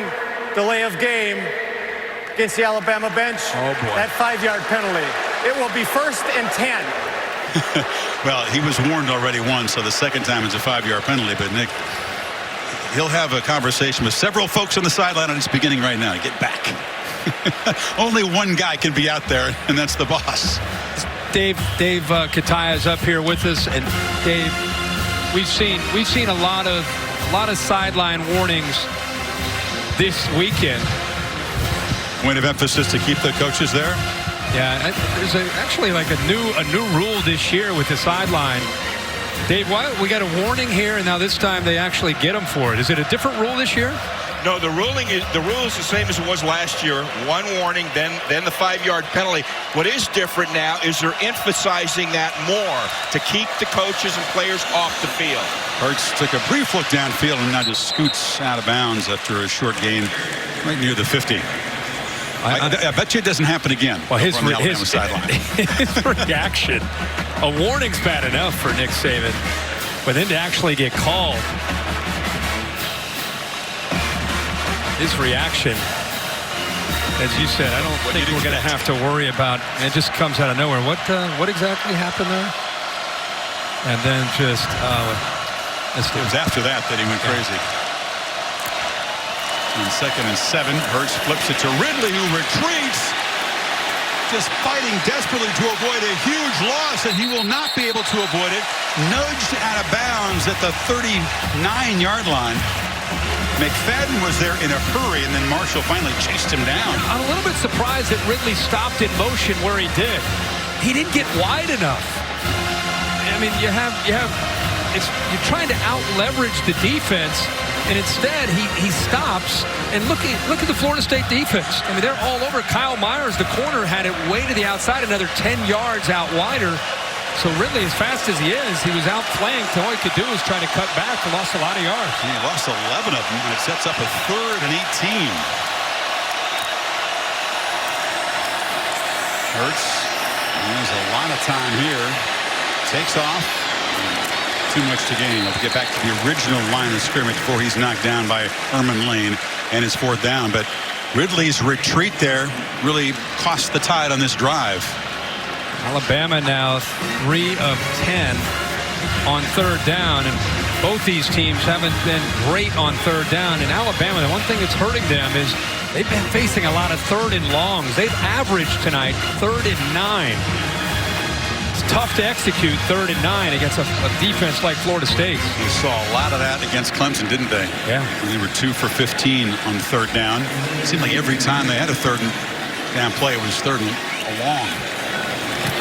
Scott with a high boot. McFadden thinks about it.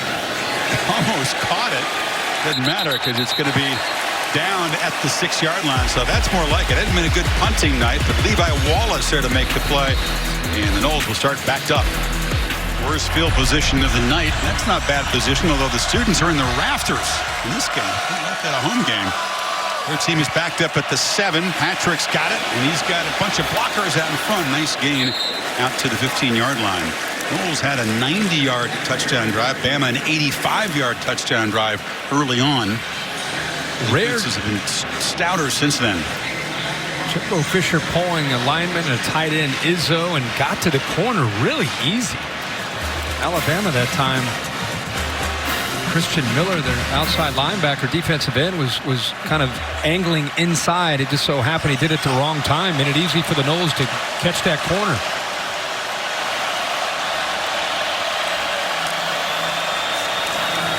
Patrick. He muscles for a 1st down. We've always been impressed by Jimbo Fisher's play calling, especially in the 2nd half. What stands out for you? Well, what stands out to me is he comes in with a plan, and he'll be the first one to tell you when you talk to him during the week, you know, what do you think the key is? What are you trying to do? And a lot of that is, you know, we do what we do, but we're going to have to react to see how they're defending us. You know, he will adjust within the 1st half, but he really makes his adjustments at halftime because now he knows what the defense is going to try to do to him, and now he can kind of communicate that to the entire offense with the grease board and having plenty of time to talk about how he wants to adjust and attack. Francois from the pocket, hit as he gets it away, and Patrick out of the backfield, muscles for about 6 yards. I guess the point is, with his system, he has answers. He has an ability to do that, and Terrell Lewis is down. A sophomore linebacker.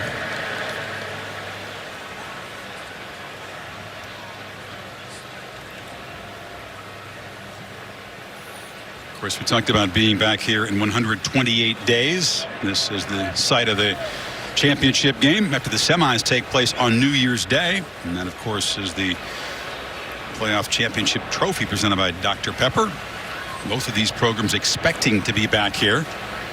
Alabama, of course, unless it's a championship, it feels like a failure for them. The best or nothing, isn't that what the title sponsor of this dome says? I think that's Alabama's motto.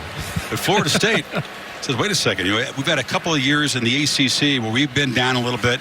Clemson's risen up and claimed the division, and I think that Fisher felt like this team, perhaps, as you see Lewis get up, this team perhaps had some of the ingredients, Kirk, of the 2013 team. They took some lumps the year before in 12, found some alpha personalities and some leaders that came back in 13. He's hoping that he's got the ingredients and the leaders in this team tonight, and they're off to a decent start. They are, but until you get challenged, you don't really know what you have in that category until you answer the call.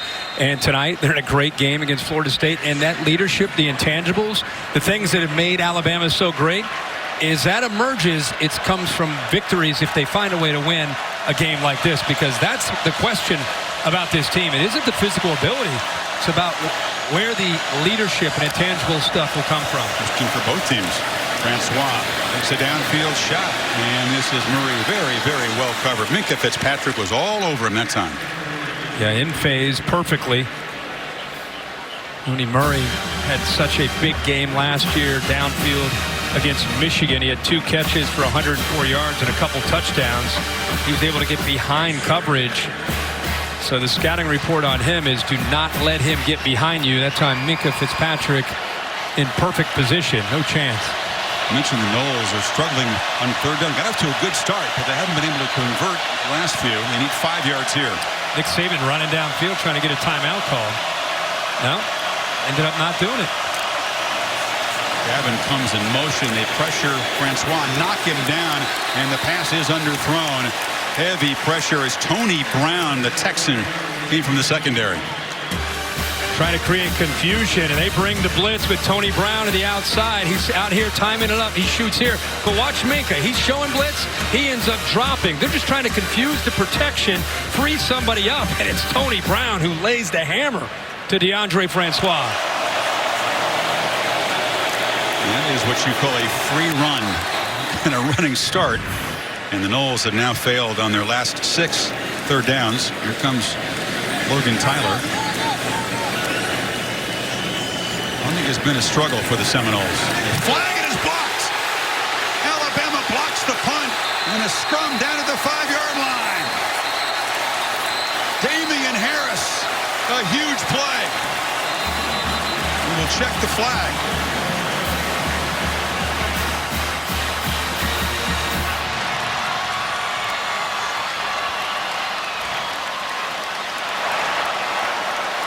Formation, offense, more than 4 in the backfield.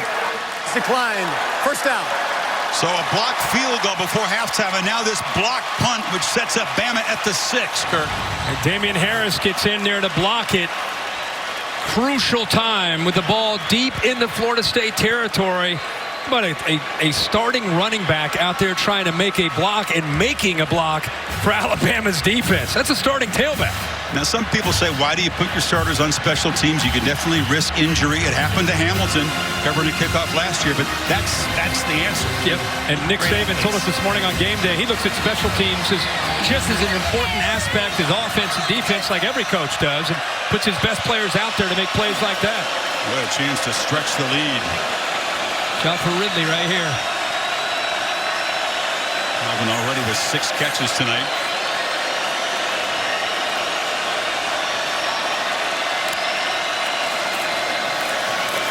Scarborough running hard. Gets inside the 5. See if the Tide, if they can muscle it in here without risking a throw. They're going with Bo Scarborough. For his size, runs with a great deal of power. They're going to go with the same formation, the exact same look. This is where, depending on how the defense plays, you have Ridley, the nearest receiver, to Jalen Hurts. And also, you can always run the football. He's right here. This would be a route out there would always be a potential possibility. Play clock at 4. Hurts, pressure, sacked. Josh Sweat off the edge. It's 3rd and goal. Well, they have such speed, and this time it's easy to get in when you don't pick up a block. Confusion. They bring a pressure to the outside. The left tackle, Jonah Williams, has got to step out to his left because of the pressure from Sweat and Burns. Those two can get after the quarterback. Gets in and gets after the quarterback, Jalen Hurts. So 2 plays, loss of 5 yards, 3rd and goal from outside the 10. This would be a massive stand for the Seminole defense after that block punt. Low snap. Hurts pressured again. Has room. Cuts it back, but he will be slammed to the ground by Derwin James. And here comes a field goal attempt, and what a huge performance by the group in Garnet and Gold. This time they rush 4. They're still able to get pressure, Chris, with just rushing 4. And look right here at Derwin James. Pressure comes here. He's forced to step up in the pocket. Watch Derwin James eyeing him the whole way, spying him. He's got speed now. He can run away from people. Derwin James does a good job of keeping him in a position where he can't get past him into the end zone. It's a thing of beauty, his pursuit of the quarterback, wasn't it? What Perfect angle. Wonderful to have him back in the game. Pappanastis made from 35, missed it from 42. This is just a 25-yarder for the Ole Miss transfer. I think he kicked it on the laces, but it didn't matter. The chip shot knocked through. Bama stretches the lead to 6, but that is a huge victory with the Florida State defense. Put in trouble by their special teams. Some big negative plays. And then James tackle here on the quarterback. Lucky to be down by just 6.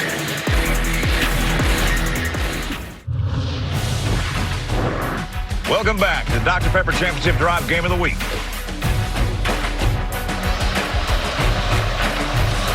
Big stand for the Seminoles defense. And they get the football back down 13-7 after the chip shot field goal forced. Gavin fields it, and he's in deep trouble. Didn't field it cleanly, now lost the ball. It comes out. Alabama jumps on it at the 11. Another special teams misplay by the Seminoles. Wow, that was rough from the start, and Holcomb, maybe their best special teams player last season, comes up with it. He was hesitant coming out, and it looked like Dylan Moses knocked that ball loose. Watch him come in here, number 8. It's like he gets his hand on right at the last second, right before his knee goes down. The ball comes out, but he was hesitant. Was that the runner fumbled by the kicking team. The play is under further. They'll review this, but I think from that replay, Kirk, it was pretty clear he wasn't down. Yeah, that ball's the ball out. was punched out. Yeah, how about Dylan Moses getting an opportunity to make a huge play in this game? The freshman out of Baton Rouge, Louisiana. And Holcomb, who's a backup linebacker, he always seems to be in the right spot on special teams. Yep. I mean, multiple times last year, he was the special teams player of the week. Here's the ball out before the knee's down. So this will not be overturned. Holcomb's just one of those savvy guys. He made a great play earlier in the pass where he tipped that pass. Yep. That Sean Dion Hamilton almost intercepted.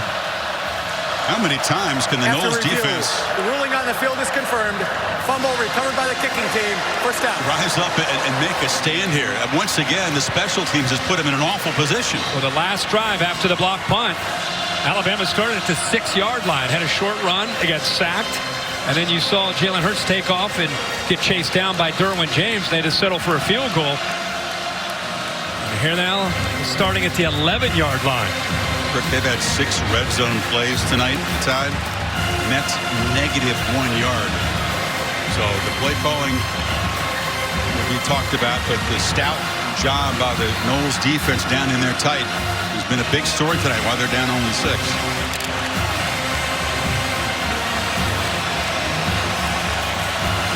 Harris in the backfield as the Noles crowd in this end tries to make it uncomfortable for Jalen.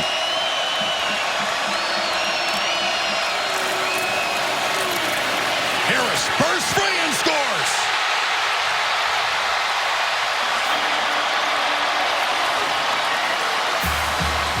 No opportunity squandered there. A powerful run right up the middle, and Bama stretches the lead.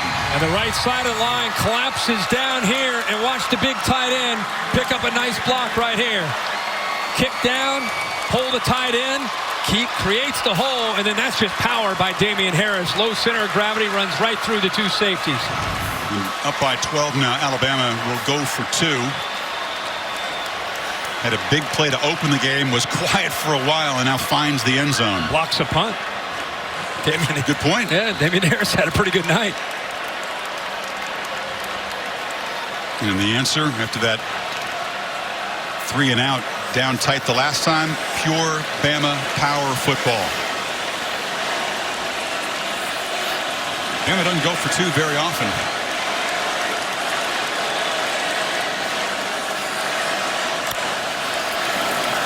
Hurts rolling, looking, retreats, and flips it to Ridley. Ridley with his 7th catch, a touchdown, and now a 2-point conversion. And the lead is 14, late 3rd quarter. That's him at his best, his ability to improvise, rolls to the right, and kind of shows that he's going to take off. Look at the background back here. Watch how Calvin Ridley works, doesn't give up on the play. Little scramble drill works to the inside, and eventually Hurts finds him for the 2 points. So Bama with 11 points in the last 13 seconds as they cash in the first turnover of the night. Dylan Moses punching the ball loose, Holcomb recovering it, and Harris blasting in from 11 yards out. And now a serious test for Francois in this Florida State offense. Down a couple of touchdowns suddenly. See if Gavin lets this one go. He decides to. Brian Dable, the new offensive coordinator, right there, has got to be happy about that last drive. And the other thing he's got to be happy about is his wife, Beth, with their 5 kids. Not only does she have the 5 kids, Beth is pregnant and expecting on September 10th. But she's That's very soon. Never missed a game. It's what is that, 8 days? She's never missed a game and had to be here. Well, so, in next week's game, she may be in jeopardy. Oh, man, Coach Dable has an 18-year-old all the way down to a newborn beginning in about 8 days. With a coach's life. That means she is a superstar. That's what that means. Yeah. That means going to work with Coach Saban is recess compared to hanging out at the house. Ooh, I don't know about that. That's a close call. That is. 18 to newborn. 6. See how the Noles react to this adversity that was self-created. Francois immediately flushed. Gets free. Nice little run. But just a 2-yard gain. Will the Tide pin their ears back now? Yeah, of course. Now they know you're down 14, and it's almost like it's a fight, a boxing match where one of the boxers is taking control of the fight. Another boxer's just kind of hanging in there, and Alabama's been in this position when they know that this is when they can put you to sleep. See how Florida State can deal with that attitude, that aggressive attitude from Alabama. Francois is going to have to make some plays with his arm. Against a 4-man rush for the pocket, it's intercepted. Threw it up in the air, and Levi Wallace with another takeaway. Again, setting up the Tide in Seminole territory. And this is getting to be an avalanche at the moment. But, Chris, Levi Wallace baited Francois into this. Watch Wallace. When you see a defensive back shoulders like this, you think it's man-to-man and he's in bump. As the ball is snapped, he retreats and bails. Francois is caught off by, actually surprised by this. He's trying to throw it into a little window behind the corner in front of the safety, but the corner bailed on him, surprised him, and goes up and makes an easy interception. Good job, good coverage call by Jeremy Pruitt, and great technique there by 39, Levi Wallace. He's a senior who's been providing depth that really hasn't had a prominent role in his career yet. But Coach Saban telling us he's clearly become that third corner behind Everett and Diggs on the other side. Desperation time now for that FSU defense. Play action. Hurts wanted to look downfield. Instead, he'll tuck it, and he'll be chased out by Thomas right near the line of scrimmage. You're right, though. After that, another takeaway. He was thinking about the end zone. Red Sox and Yankees tomorrow night, 7:30 Eastern time. It's a special start time, by the way. Baseball tonight. Sunday night countdown comes on at 7 o'clock. ESPN app also has coverage of these ancient rivals. Noles defense has been tested. They've had to try to make plays, try to keep them in this game. Finally gave in that last drive. Now the ball again in their territory to start a drive. Scarborough just barreling head down for a gain of about 5. Third down coming up. mean, this is where your defense begins to feel the hammer of that offensive line and these big physical backs. It's a great reminder that when you play Alabama, Nick Saban, it's 60 minutes. You might have a good quarter, you might have a good half, but can you stand toe-to-toe and go to war with them and battle with them and deal with that physicality for 60 minutes? Clemson came from 2 touchdowns behind against Bama to win last year. That is the challenge for the Seminoles. Bama up by 14, beginning of the final quarter. Our Dr. Pepper Championship Prime game of the week. What a disastrous last 4 touches for Jimbo Fisher's team. Had a block punt. It was a great play by Harris. Gavin fumbled the kickoff. Then a touchdown run by Harris. Another interception by Wallace. Huge 3rd down. Tide needs 6. Derwin James up there playing linebacker. Hurts over the middle. Ridley makes the catch. It's near the marker, but it'll be a yard short. Tom? And Chris, remember the collective memory on the Alabama sideline, and it's being voiced by Micah Fitzpatrick. The last time this team had a double-digit lead entering the 4th quarter was the last game they played. We know how that turned out with 1 second to go.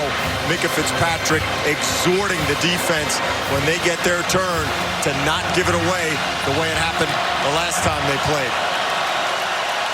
Under center is Hurts on 4th and 1. Scarborough is the back.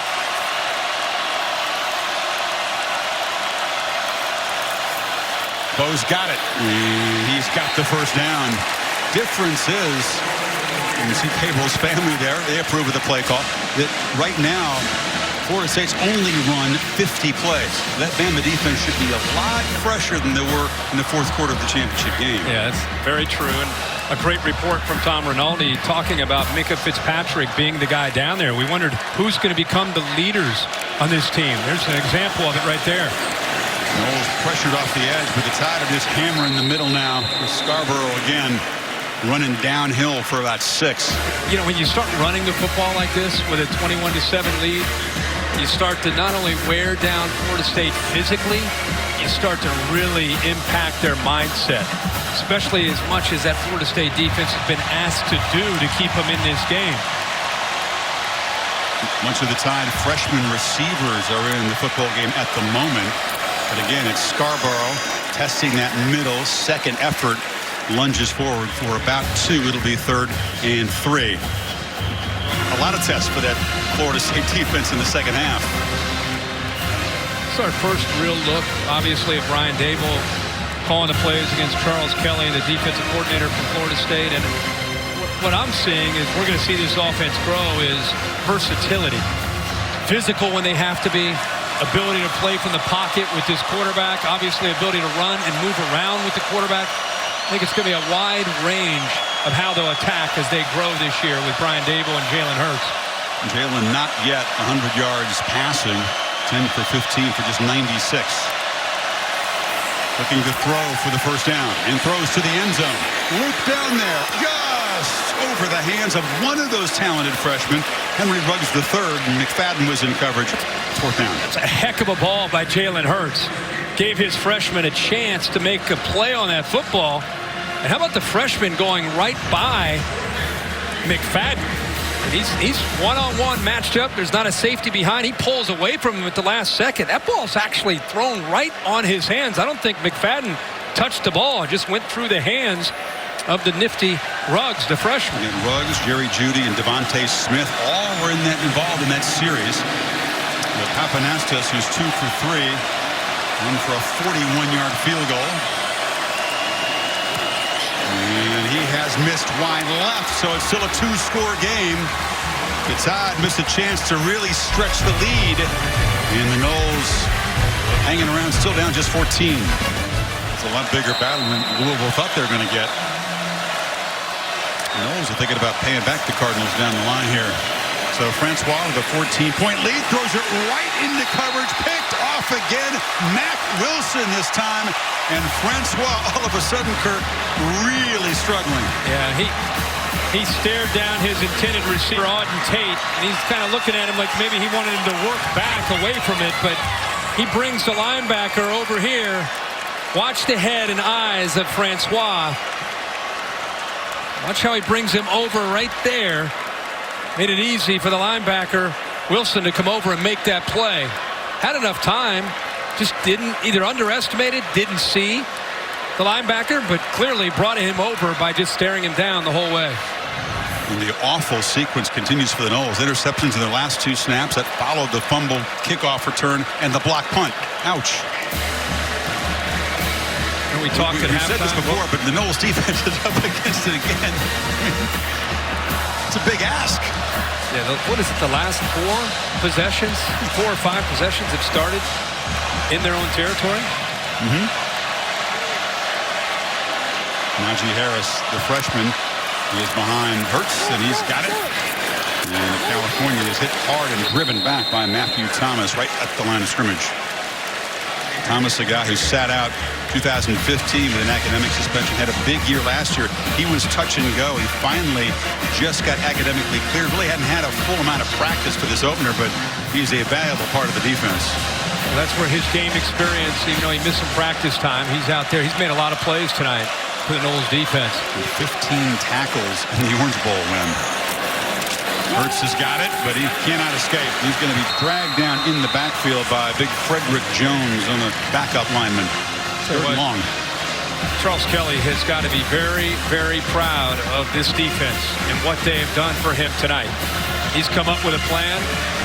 Clearly his guys understand what they're up against and what the keys are. They've been in place a lot of times in the right spot to be able to take down Jalen Hurts' ability to scramble, create. We haven't seen a lot of that. He has 14 carries, only 53 yards. And that's with the field tilted against them the entire second half. 3rd and 13. Play clock at 2. Hurts again steps up. Look at him. And fires incomplete on the sidelines. Another big stand by Florida State. You're out of field goal range? I'll tell you what, the scouting report on whoever's playing Florida State this year, if you get the 3rd down with the defensive ends they have, they're going to get upfield. And they're going to force that quarterback to step up in the pocket. And it makes it very, very tough when they get you to 3rd down with the speed they have with Burns on one side and Josh Sweat on the other. J.K. Scott he's also their long-range field goal kicker. Had to be sure they weren't going to try one here, but instead Saban choosing to pin the Seminoles back. And now Florida State, last thing they want to do is spend a timeout because there was some confusion on the punt return team. Jimbo Fisher and Charles Kelly upset with Kyle Myers. There's a misunderstanding. They had too many people on the field, had to blow a timeout. And these timeouts at this point in the game, you want to hold on to every single one of them. No doubt. So our Pacific Life game summary. After halftime, it's just been miscues. You said it very well at halftime. In a tight game, pretty much a dead even first half. It was going to be a mistake or two, and it came from the Noles special teams. Defense scrapping to keep in contact here. Just had that feel of either big plays or mistakes would eventually allow one team to pull away. And you're right. In that 3rd quarter, it was Alabama that was able to capitalize. This game's not over. I mean, it's 10:59 to go. Noles have not been able to get any traction going, and Francois has kind of come unglued here with some of his decision making and putting the ball into coverage. The 3 and out though after that second interception was enormous. Scott tries to knock it deep, and once again Florida State's going to be backed up right about the 5-yard line, still down by 14. So Bama able to create only 11 points in the last 4 possessions, all of which began in Seminole territory. The 6, 11, 42, and 31. So still a 14-point game, but Francois has got to get the mojo back. The freshman, Akers, takes the handoff, and he'll be dropped for a loss. Kirk Francois, all of last year, we talked about never a multi-interception game. So this is the first in his career, and it came on back-to-back attempts. Yeah, and I think with Jimbo Fisher, a guy that is known for working with quarterbacks, he's down there trying to keep his confidence up. These are the drives in the second half. 8 plays, a punt, a block punt, interception. Don't forget the kickoff return that they fumbled as well. That's mixed into that. But Francois, not only is he trying to get out of this, look where the ball is. And an Alabama defense that is just chomping at the bit coming after him. Does a great job at shaking off mistakes. This is a real test of that from his own end zone. Flushed. And he'll take off. Positive yardage. He is hammered by Fitzpatrick. There's a flag over there. He was knocked right through the sponsor barrier. You know what? I'd love to give Dave's opinion because contact was made while he was inbounds. Dave, that's one of those where you could clearly tell he's trying to get to the out of bounds, but he was hit inbounds. That's what I saw. The hit was inbound. Watch where he is. I know he's given up, but he's inbound. That's not a foul. There is no foul on the play for a late hit. Third down. Yeah, they picked the flag up. They got help from another official that saw it. That's very well officiated because he was hit inbounds, not a foul. I think it was so dramatic. He went over top of Exactly. He went into the third row. He knocked him over the top rope there, so they had to throw. That's the top rope caused the flag. Exactly. Well, they did pick it up. That's the right thing, but it's still third down and long. And the Noles, just to keep that defense from going back out there on the field, got to find a way to get 8 yards here. What can you count on if you're Fisher? And Alabama has 2 true defensive linemen in the game and a lot of linebackers and defensive backs trying to corral and get after Francois here. Look how they're giving him a different look to try to confuse the pass protection. You got a true freshman at tailback that may have to block the blitz too. That's Akers to the left of Francois. Look out. Sidesteps pressure, gets away, delivers low and incomplete for Tate, but that was instant pressure. Well, you knew it was coming, and Francois knew it was coming. He gave himself a chance after he avoided Christian Miller, who comes off to his right. He's feeling it right there and steps up. This is one of the toughest things to do for any quarterback at any level. When it's third down and long against a defense that's coming after you, you're backed up near your own goal line, and you got to try to avoid the pressure, stay poised, and deliver the ball. He avoided the pressure, but I think he hurried to throw after that, and I don't blame him. At one point, Florida State was 3 for 4 on third down. They have failed to convert their last 7. You got to hurry here. You don't want to spend a timeout in the punt team. Just 4 seconds to go. Tyler gets it away. Diggs hasn't had a return all night, and after he makes the fair catch, he gets hit, and that'll cost Florida State 15 and move the ball inside the 40. So a mental mistake again by the Florida State special teams, and that's Thomas that time. Thomas is going to say, I didn't even see him put his hand up because Diggs did put his hand up, but it was really quick. And I don't think Thomas saw it. He's a veteran player that, obviously is not going to make a mental mistake. I just don't think he saw him stick his hand up. There are 3 flags on the field, though. So I think plenty of people saw the fair catch. I'm telling you, it was quick, though. After the play was over, personal foul. Kicking team number 6. 15-yard penalty. Automatic first down. That moves the ball from the 46 down to the 31. And stop us if you heard this before. It's another test for the Florida State defense. Have you ever in your life seen 5 possessions in a row start in the opponent's territory? And your quarterback in his last 5 pass attempts is 0 for 5 with 2 interceptions. So it's Alabama just taking control of the game in the second half at every phase. Special teams, defense, and even the offense is starting to kind of get a little bit of traction themselves. Yeah, total yards very even. Bama's just got 1 more yard at 236, but it's all about takeaways and special teams. Big Bo Scarborough is back in the game. He's running downhill through people, and the wear and tear is evident. Kind of a helpless feeling if you're a defense. You know you're going to get a steady diet of downhill running. Well, and you have to deal with a different type of back. They all kind of complement each other very well. Bo Scarborough is the bigger back, 235 pounds, but coaches tell us he has elite speed, but he's a different running style from Damien Harris and Najee Harris. They all bring something a little bit different to the table. Scarborough brings plenty of power. Sure does. You figure to see plenty of that. The best back of the bunch, Josh Jacobs, isn't even dressed tonight, not playing. He's got Scarborough muscles for a first down. He is a very talented, versatile back out of Tulsa, and we'll see him a big part of the rotation this season once the hamstring heals up. Well, next Saturday, ESPN's College Game Day built by the Home Depot, heading to Columbus to set the stage for that top 10 showdown, Oklahoma and Ohio State. Game Day at 9 o'clock, and we'll have the game in prime time here on ABC. So a first down, approaching 8 minutes to play. Smart by Jalen Hurts, just milking that clock. Smart to hand it off to Scarborough, too. Noles are just ripping at the football, trying to create the turnover. A big thing that Alabama prides itself on is that fourth quarter edge, and there's our man Scott Cochran, the strength and conditioning coach. People marvel at Nick Saban and Alabama's ability to kind of kill your will in the second half and in the fourth quarter. This is the guy that really sets that tone in the offseason, winter conditioning, spring ball. He's going to take something here. What's going on? Take a little vitamin here. And he'll hold those fours up the whole fourth quarter. A little energy boost for the last 7.5 minutes from Scott. He didn't need it.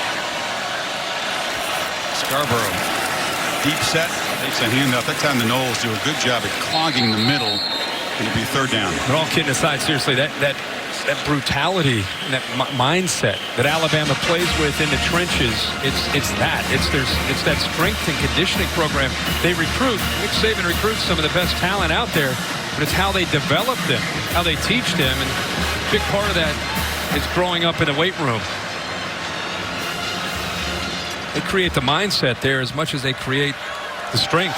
Yeah, it's in Cochran's weight room. The offense will take over the trenches with rage and brutality. Right there on the wall for him every day. Every day. They need 4. Harris is in the game as Hurts stutter steps and just heaves it out of bounds. He was chased by Derwin James and outside the pockets on the grounding. Fourth down again. I'll tell you, what a valuable asset Derwin James will be this year for this defense. Great to see him. We've talked all night about him, how it's great to see him healthy, how they move him around. The coaches, they're not kidding either when they say he could literally play all 11 positions on the defense. Safeties, defensive back, any spot, linebacker, even defensive line. They have that much confidence in him. The adventures of Andy Papanastos continue. He is 2 for 4. This is from 33 yards. He knocks this straight through. Don't think the Tide can say the field goal situation has been solved tonight. But Cochran and the Tide up by 17. Team of the week. It's a team that really came together. Michigan Wolverines.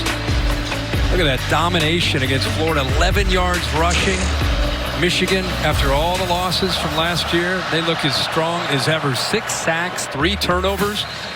I mean, Florida scored. They scored on 2 pick sixes. Not they as didn't close score as on the score would indicate that ball game. No, that Michigan defense was getting after it. Reminded that you're going to be hanging around in Atlanta. Reese Davis working the game with you on Monday night as the Volunteers take on the Georgia Tech Ramblin' Wreck. 8 o'clock Eastern over on ESPN. Another SEC versus ACC game. Opening weekend featuring a bunch of those. Big Ten's had a big opening weekend with some of the results. Not just Michigan. Oh. All right, there's serious urgency now. Down 17 inside of 6.5. Francois in desperate need of a downfield play. Throws instead underneath to Gavin. Catch made after a 6-yard gain. Well, Francois, they just want to keep competing. About 17, 6 minutes to go in this football game. There'll be no let up on Alabama's side. No, They're very mindful of what happened against Clemson. Not only that, it's just their mindset. They try to compete every snap like it's the first snap of the game. Tate, and it's broken up. That's a nice play by Levi Wallace, who's had a good night pick earlier.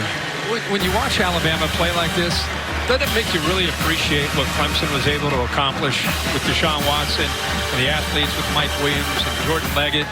You just don't see teams do that to Alabama, maybe ever. And to do it back-to-back years. Watson back-to-back 400-yard passing. Yeah, I mean, it's just incredible. Because this is typically how Alabama plays people, especially out of the conference. Noles not able to attack with the same tempo. And not able to get enough possessions because of mistakes. Francois is flushed and chased, and he'll be dropped. And it was Ronnie Harrison out of the secondary, and Francois is down holding his left knee and grimacing.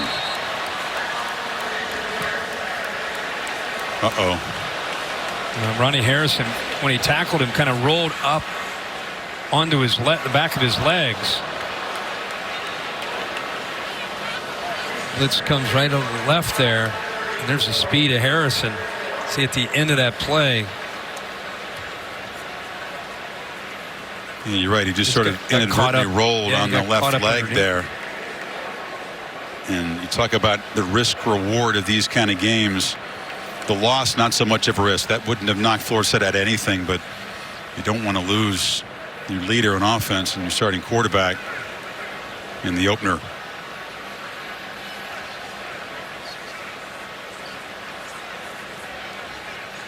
Francois, as tough a guy as there is. We talked about all the hits and the punishment that he took last year. He kept going over to that tent where the trainers check you out time in and time again. Didn't suffer an injury that kept him out of the game last year. So you know his pain threshold is high. He's being helped to his feet, which is a good sign. We'll take a quick break here.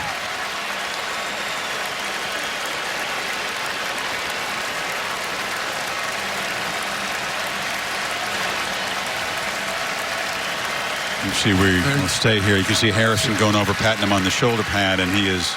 Minka talking to him as well.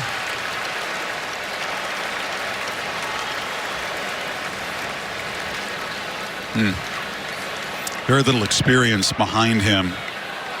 James Blackmon, the true freshman, may come in at quarterback. He's a talented 6'5" guy, tall, thin player out of Belle Glade, Florida.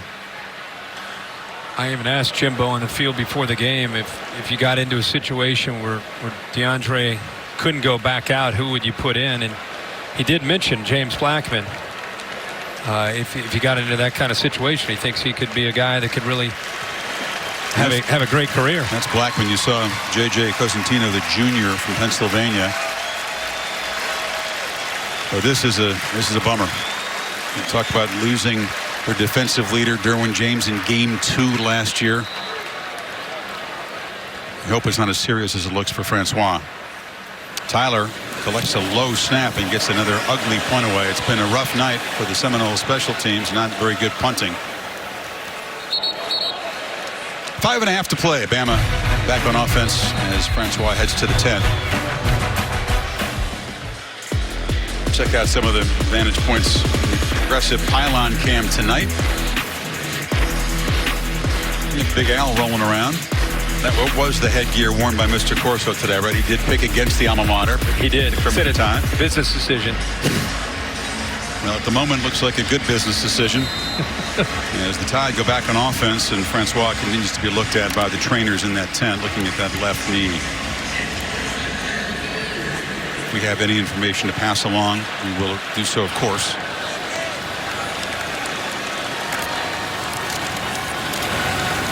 Damien Harris busts loose, and he gets about 10. It was disorienting on the field to see that guy in the left, Chris Winkie, in the Alabama stuff. The former Noles Heisman Trophy winner. Talking to him on the field before the game, he was kind of saying, guys, this is weird. He's back now coaching in college at Alabama as an offensive analyst, and Mike Locksley is a co-offensive coordinator. He actually was an analyst last year with Lane Kiffin leaving. Mike Locksley now becomes a co-coordinator to go along with Brian Dable. So shake up on the staff, but it's funny to see Winkie as an analyst here after his first game back in college. He's coaching against or helping against his alma mater. 2nd and 1. Again, Hurts using a lot of that play clock, and Harris has a first down. Part of the gigantic staff that Saban has. He's almost bottomless resources available to hire quality control guys and consultants. It's really sort of the hidden arms race in college football. And Fisher says on their side, you got to try to keep up. Look at the squadron up there.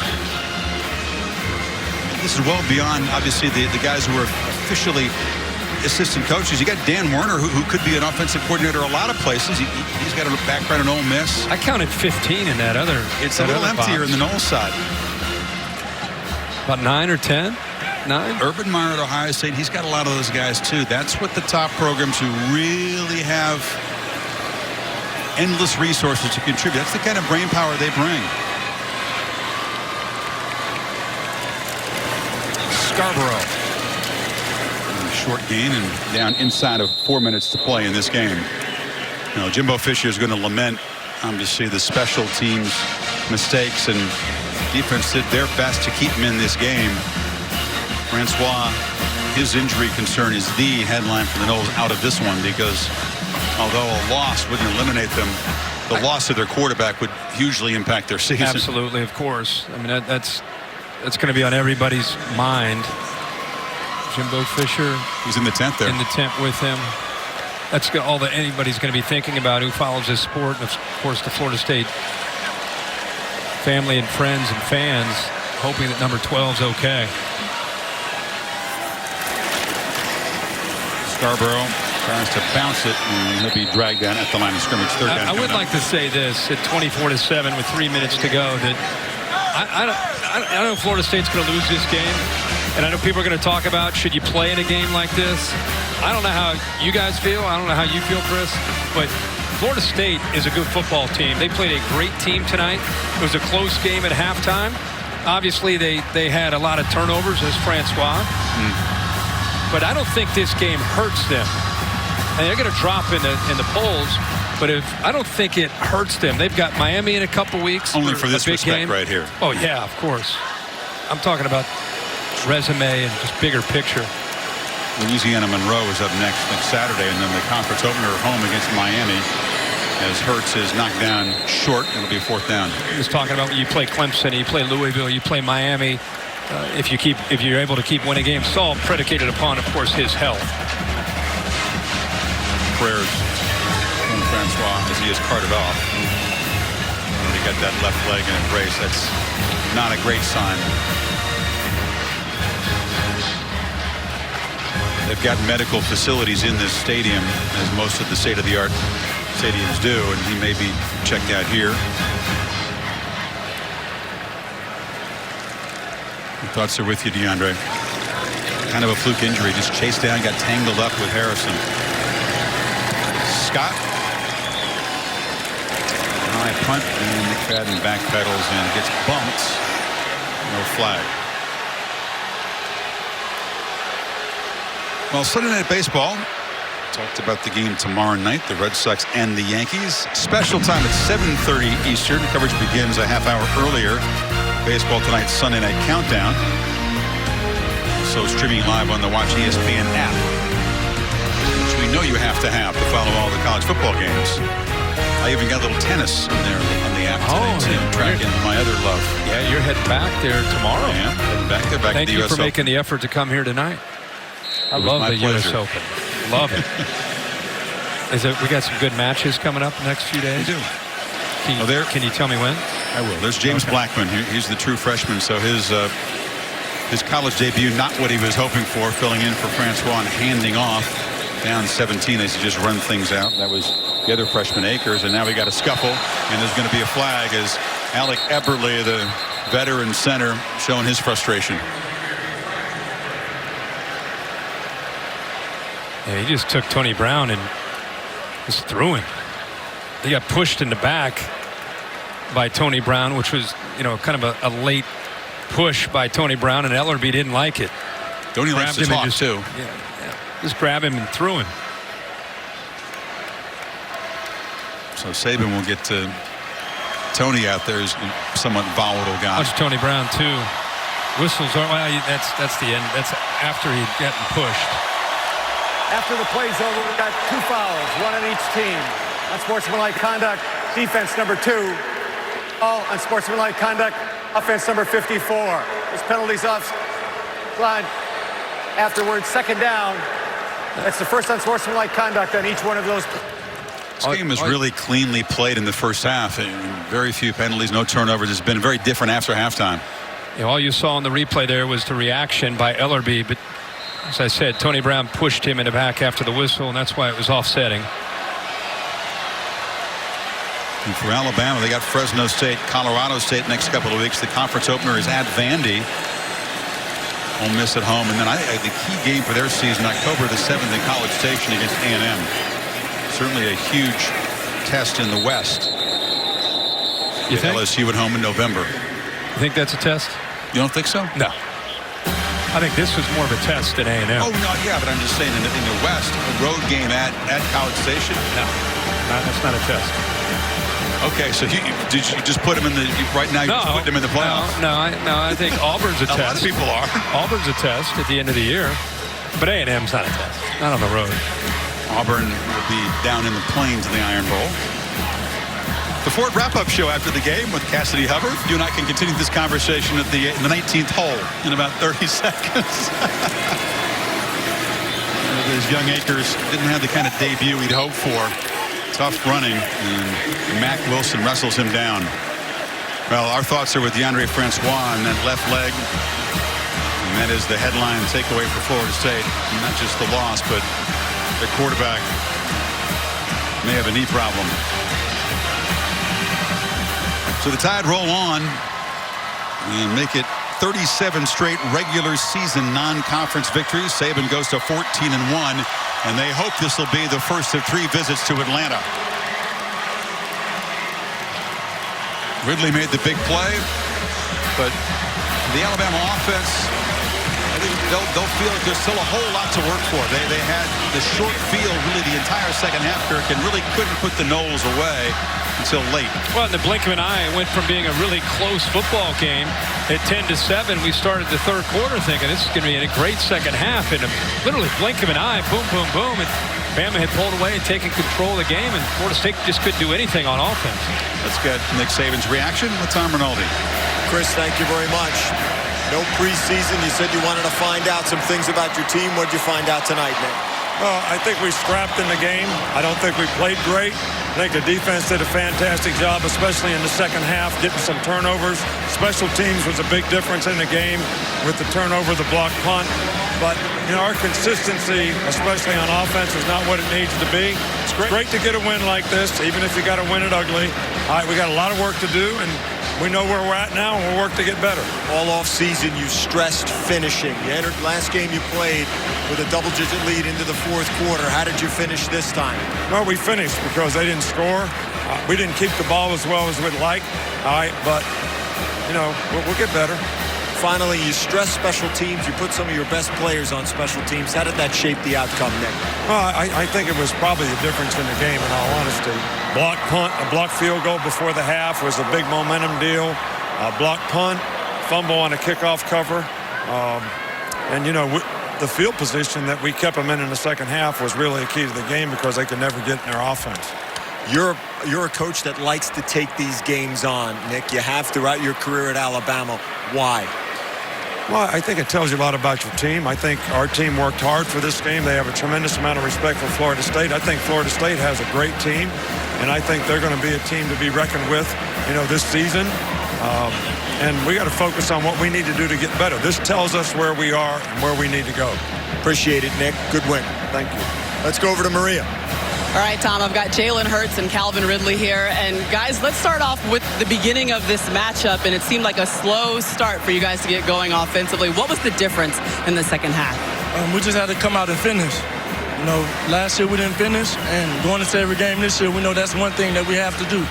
And I think, you know, we got some room to improve, obviously. But you know, it's a process. Coming into this game, everyone was calling it the greatest opener of all time. What was the mindset that you guys had coming into this field? We had that feeling that, we lost our last game, but, we had to come into this game, and we were playing a great opponent. And all week and all summer, we was looking forward to this game. And we've been practicing hard against each other the whole summer, so we was looking forward to this game. All right, Jalen, you might have lost some whiteouts, but it seems like you guys have a pretty relationship and a pretty good dynamic going on right now.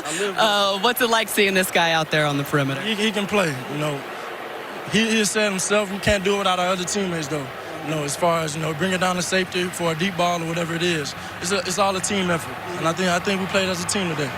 And even when this guy is scrambling, you know to keep moving, right? Because you've caught a touchdown pass that way today. Yeah, he can do anything with his feet, with his arm. It helps the offense so much. So I'm happy with whatever we can get.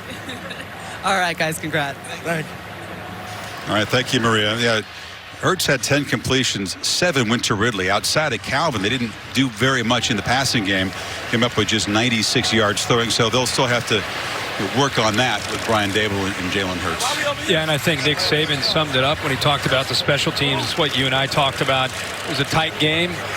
You're able to block a punt, get great field position, a fumble on a kickoff return gives you more great field position. It wasn't a great night for the offense, but it's a great win. And when you can win a game of this magnitude early in the year and still be able to go back to the film room and say, hey guys, great win. Everybody's telling you how great you are. But look at the film. We can get a lot better. That's the best thing that a coach can get. Nobody who understands recruiting or sees Alabama's players in the field in practice should be surprised, but they lose 4 first-rounders in defense, all those studs, and they have pretty good leadership and a ton of good athletes. So you maybe hadn't heard of before tonight, but they may not have big names. They got big talent, and it's just business as usual on that side of the ball. That's probably the greatest takeaway from this game is some guys emerged as the new leaders of the 2017 team. All those great players that have gone through this program are gone, and they're in the NFL, a lot of them.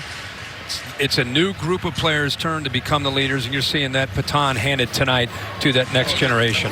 Here's the trophy for this game, the old leather helmet that we're rocking right behind Tom. Yeah, it was hardly perfect from the Saban perspective, but as Nick might say, it was aight. And it was a 17-point victory in the Chick-fil-A kickoff game. Bama 24 and Florida State 7. Well, tonight's game here in Atlanta was produced by Bill Bonnell, directed by Derek Mobley. And remember, be right back here in Atlanta 48 hours from now over on ESPN as the Tennessee Volunteers take on the Ramblin' Wreck from Georgia Tech here in Mercedes-Benz Stadium. Well, the Ford Wrap-Up Show is coming up right now. So long for now from Atlanta with the Tide win at 24-7.